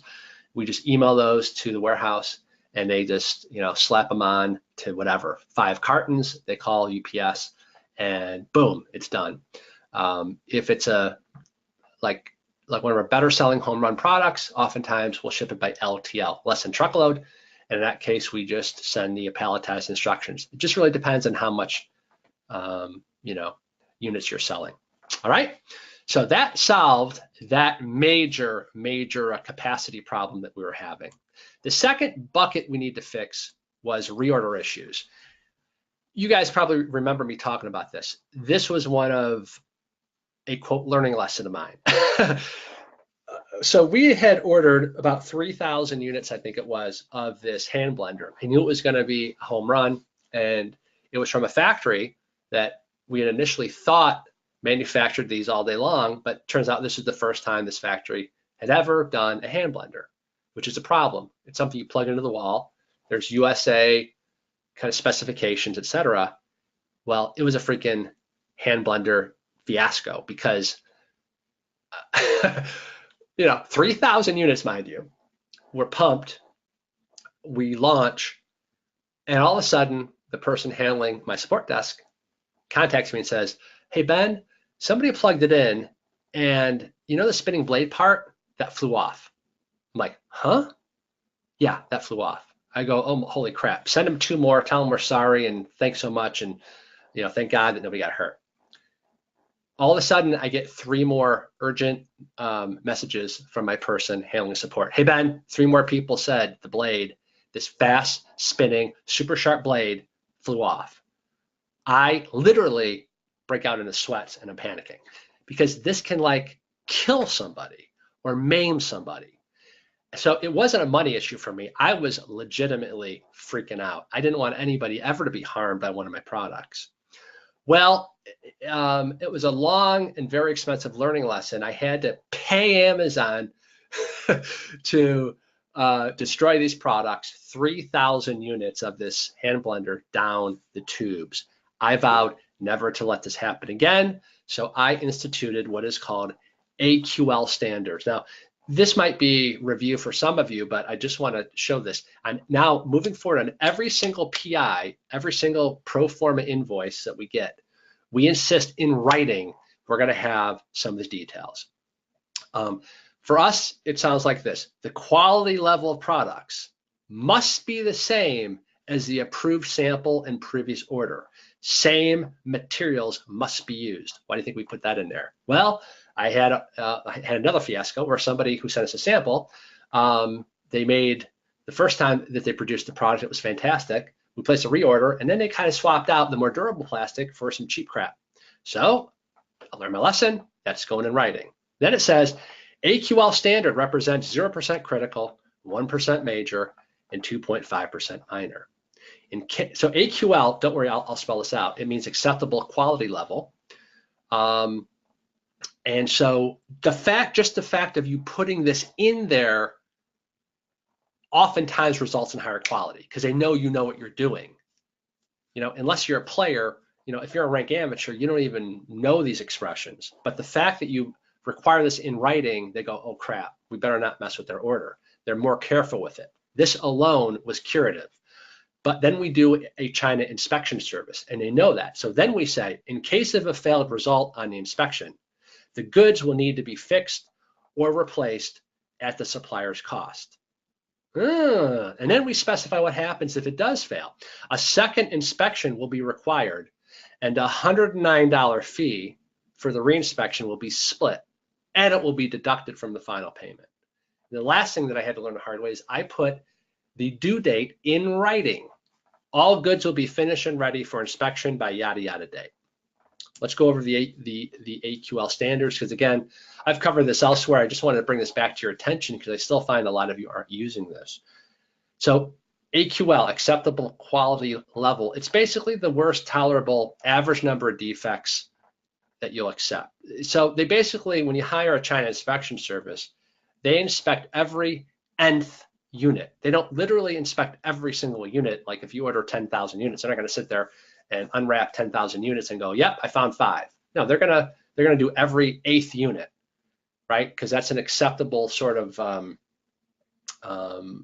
average range of kind of randomly inspected units, and they go off of that. We won't place an order if a manufacturer won't allow us to put this in writing and agree to it. I will just not place an order or a reorder with them. So a critical defect, so let's go back. So 0% critical, 1% major, 2.5% minor. Just kind of take a mental screenshot of that. 0 critical, 1% major, 2.5% minor. Here's what this means.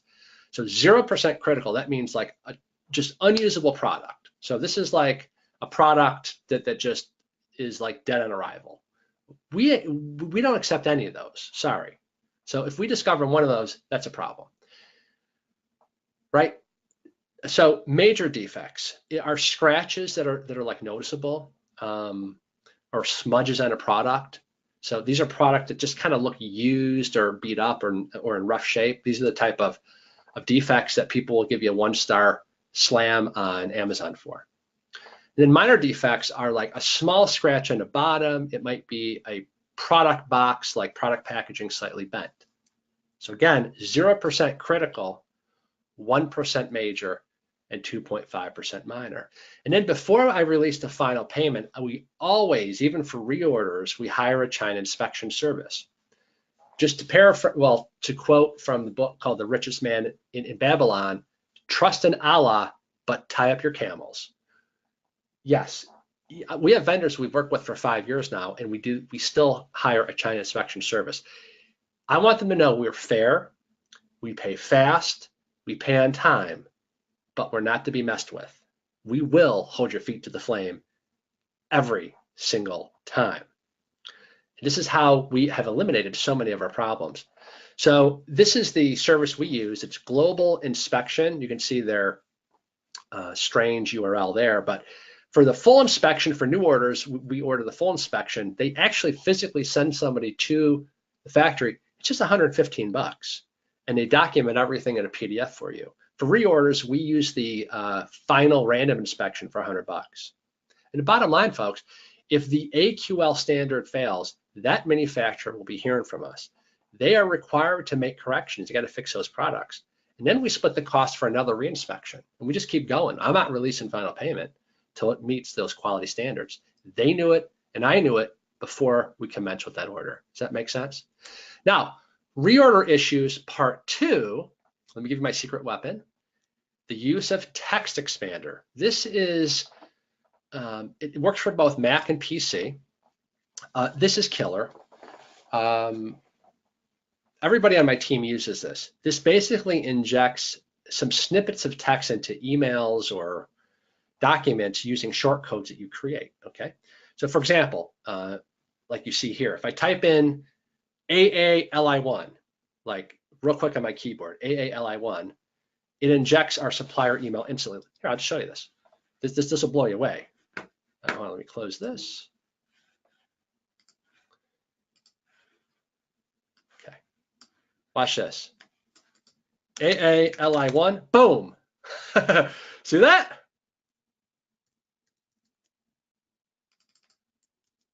AALI2. And it says, I have to put in, however, I might be able to get you a target price. Boom, and it puts it in there. So it shows me like where I have to input data. AALI3. So hi, Joe, we need the price to be under $250. Boom. Do you realize how fast you can contact suppliers using this? How you can build up a bank of specific supplier issue email templates, and it automatically prompts them where they need to put in the customized factor, like the person's name or a number of units. This is so efficient. This is a classic example of a turnkey system that gets a predictable results. This is like the McDonald's hamburger line that works flawlessly applied to what we're doing here. So that's done through text expander. See, you just watch this. I'm gonna do it one more time. Watch the short code, AALI1, boom. Now you gotta use unusual ones like, you can't use Ali1, because I could potentially type in Alibaba a million times a day. So you gotta do unusual things like 2 A's, AALI1. Got it? Okay, so once you use text expander, you will wonder how you ever lived without it, okay? So let me show you a document you're all gonna get. Yes, you owe me big time. These are our templates that we learned the hard way. This is the subject line, and this is the text expander short code. So following up about yada yada. So picture your VA quickly typing a short code, boom, it pops in the subject line in these emails. And then they type in blah, blah, blah, boom, boom, pops in this to nag the supplier. So one thing we do to stay on top of our reorders is we send an email every 2 weeks that says, hi, Joe. So, these are the text expander short codes. So you can just copy and paste these in a text expander. Hi, Joe. I'm inquiring about the progress of the dog leash we ordered back on yada yada. We're running low in our inventory. I want to make sure you'll still meet the estimated deadline date of blah, blah, blah. Now remember, where do we put that deadline date? Written in writing in the PI, don't we? Where are we at? Do you think we will meet the completion date for our yada yada product? Please advise. Okay. These are our emails. I'm not going to read all these, but guys, as simple and streamlined as the document is, I cannot tell you how this fixed like 90% of our recurring problems and our recurring, communication problems. Maybe my VA or employee didn't know the right language, or I had to get involved. They just have these preloaded in text expander, boom, done. So once an order is ready, hey, your dog leash is ready. Hi, Joe, we need to schedule an inspection of the goods. If goods are found that need to be replaced or fixed, we will notify you so you can fix the bad units, and blah, blah, blah, blah, blah. This verbiage has been carefully crafted and fine-tuned over the years. We keep the emails very simple because we're oftentimes dealing with people from China that English is their second language. But guys, we even give you the reply when stuff doesn't work out, like inferior products. Hi, Joe. We need you to replace, fix all the bad units. When this is done, please blah, blah, blah, blah, blah, blah. Okay. I've also given you, these are worth their weight in gold, is our reorder emails. You always renegotiate every single time you place a reorder, or we try to. We're not always successful. So here's the first thing. Every time we try to get a lower reorder pricing. Hi, Joe. We are considering placing a reorder. So we need a reorder. We are considering placing a reorder for dog leashes, but I was wanting to get a better price in exchange for ordering larger quantities. Can you please give me a quote for the following reorder? 2,000 units, whatever. We desire for a long-term relationship and are hoping that you can come in with a better price than last time since we're increasing our business with you. This email alone will be a 10-bagger for some of you, okay? And then reorder email number 2. Hi, Joe, we're considering a large reorder. However, I've spoken to our board of directors and they said we need a lower price, blah, blah, blah, blah, blah. Okay, and we just go back and forth. These are the exact text expander templates we're giving you. If they say they're increasing our price, hi, we're disappointed by your reply. We've dramatically increased our business with you, blah, blah, blah, blah, blah, blah, blah, blah, blah. Can you tell that I've learned this the hard way? So, hopefully you guys are pumped about these because this is pretty killer stuff.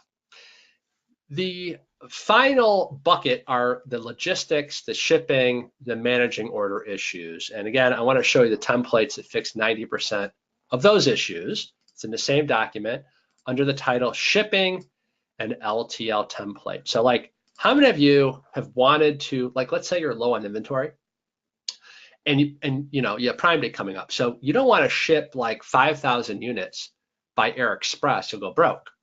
But you want to get some inventory quick. So you send in 400 units by Air Express and then the rest by ocean freight. And you're always like, God, how do I explain to them how to properly label and package the cartons that are going to be air expressed direct into Amazon. Well, this is exact verbiage. Hi, Joe. This is regarding the shipment by air to Amazon. I've attached the Amazon labels, blah, blah, blah. We give them a little screenshot that you can use. Looks like this. Everything's in here, guys. Here is, if you're shipping by LTL, this is the bill of lading. Hi, hope you're having a great day. Attached is a bill of lading. Amazon is using yada yada transportation services to pick this up. Here's the LTL label instructions for the warehouse. This is the need pallet information for the warehouse. This is exactly what you need for setting these up. This is if you just want to ship in by UPS ground. These are the UPS ground label instructions for the warehouse. See this? And oops, wait a minute. What is that? That doesn't. That looks like. Is that the same? Something looks off there. So just check this out. I don't know why it says Conway Transportation Services. Let's see.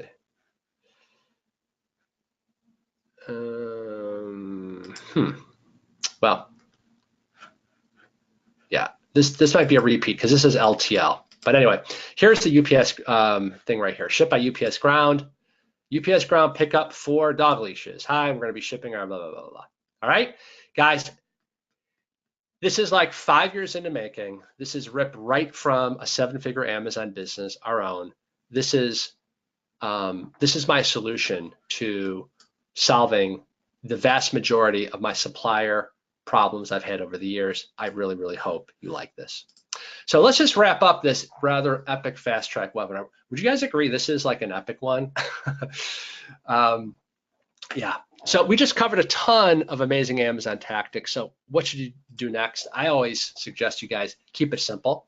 You know, you now have a framework for managing your time. So this is a great deep work review for you to make. Everything I taught today will make you money or save you money. So you learned about our profitable Prime Day hacks. You learned how to compress time using the 72-hour work week. By the way, we're going to be, the 72-hour work week is kind of going to be more of a theme that I'm going to kind of circle back on in the future, probably for the next 4, 5, 6 months. I'll teach refinements of it. It won't be like as full bore as this module, but I'll be teaching little improvements, stuff that will make a big difference to you as you integrate this into your work life. And I'm telling you, this is one of these game-changing concepts that you look back and you wonder, oh my God, how did I function in this business like before I used a 72-hour work week? You learned the gazelle strategy for how to start cash flowing for even super competitive products, you know, how to get movement in the rankings for those long tail keywords and start making some profits. And finally, you learned my advanced seller tactics and we gave you the templates. Now, I put a lot of work into this. What I want from you on your end is a commitment to implementation. Do you think you guys could promise me that? Right? Can you guys take massive action on this stuff? Good. Write down 3 things that you can take action on from this webinar that are going to have a big impact on your Amazon business. You probably have a list of 15 things right at this point. But guys, I'm Bert. I think you are too. Thank you so much, really, for being part of my life, for being part of Fast Track. I want a Mallorca in your future. I want you guys, I can't wait to start hearing your messages and seeing your emails of the liberation you're going to feel, the new, you know, vigor in your life, the excitement, how the family's going to notice your head isn't down in your phone, you're present, you're hanging out with them, and your business is rocking and rolling better than ever. So I really look forward to that. Send me your pictures from your vacations. Tell me how it's been impacting your life. That stuff means more to me than you guys know, you know, that we're making just even a little bit of a difference on you guys. And until next month, well, actually, I'm back on, I think it's Tuesday, so just a couple of days away for our Q&A. So I'll see you there. Have a great rest of your day. See ya.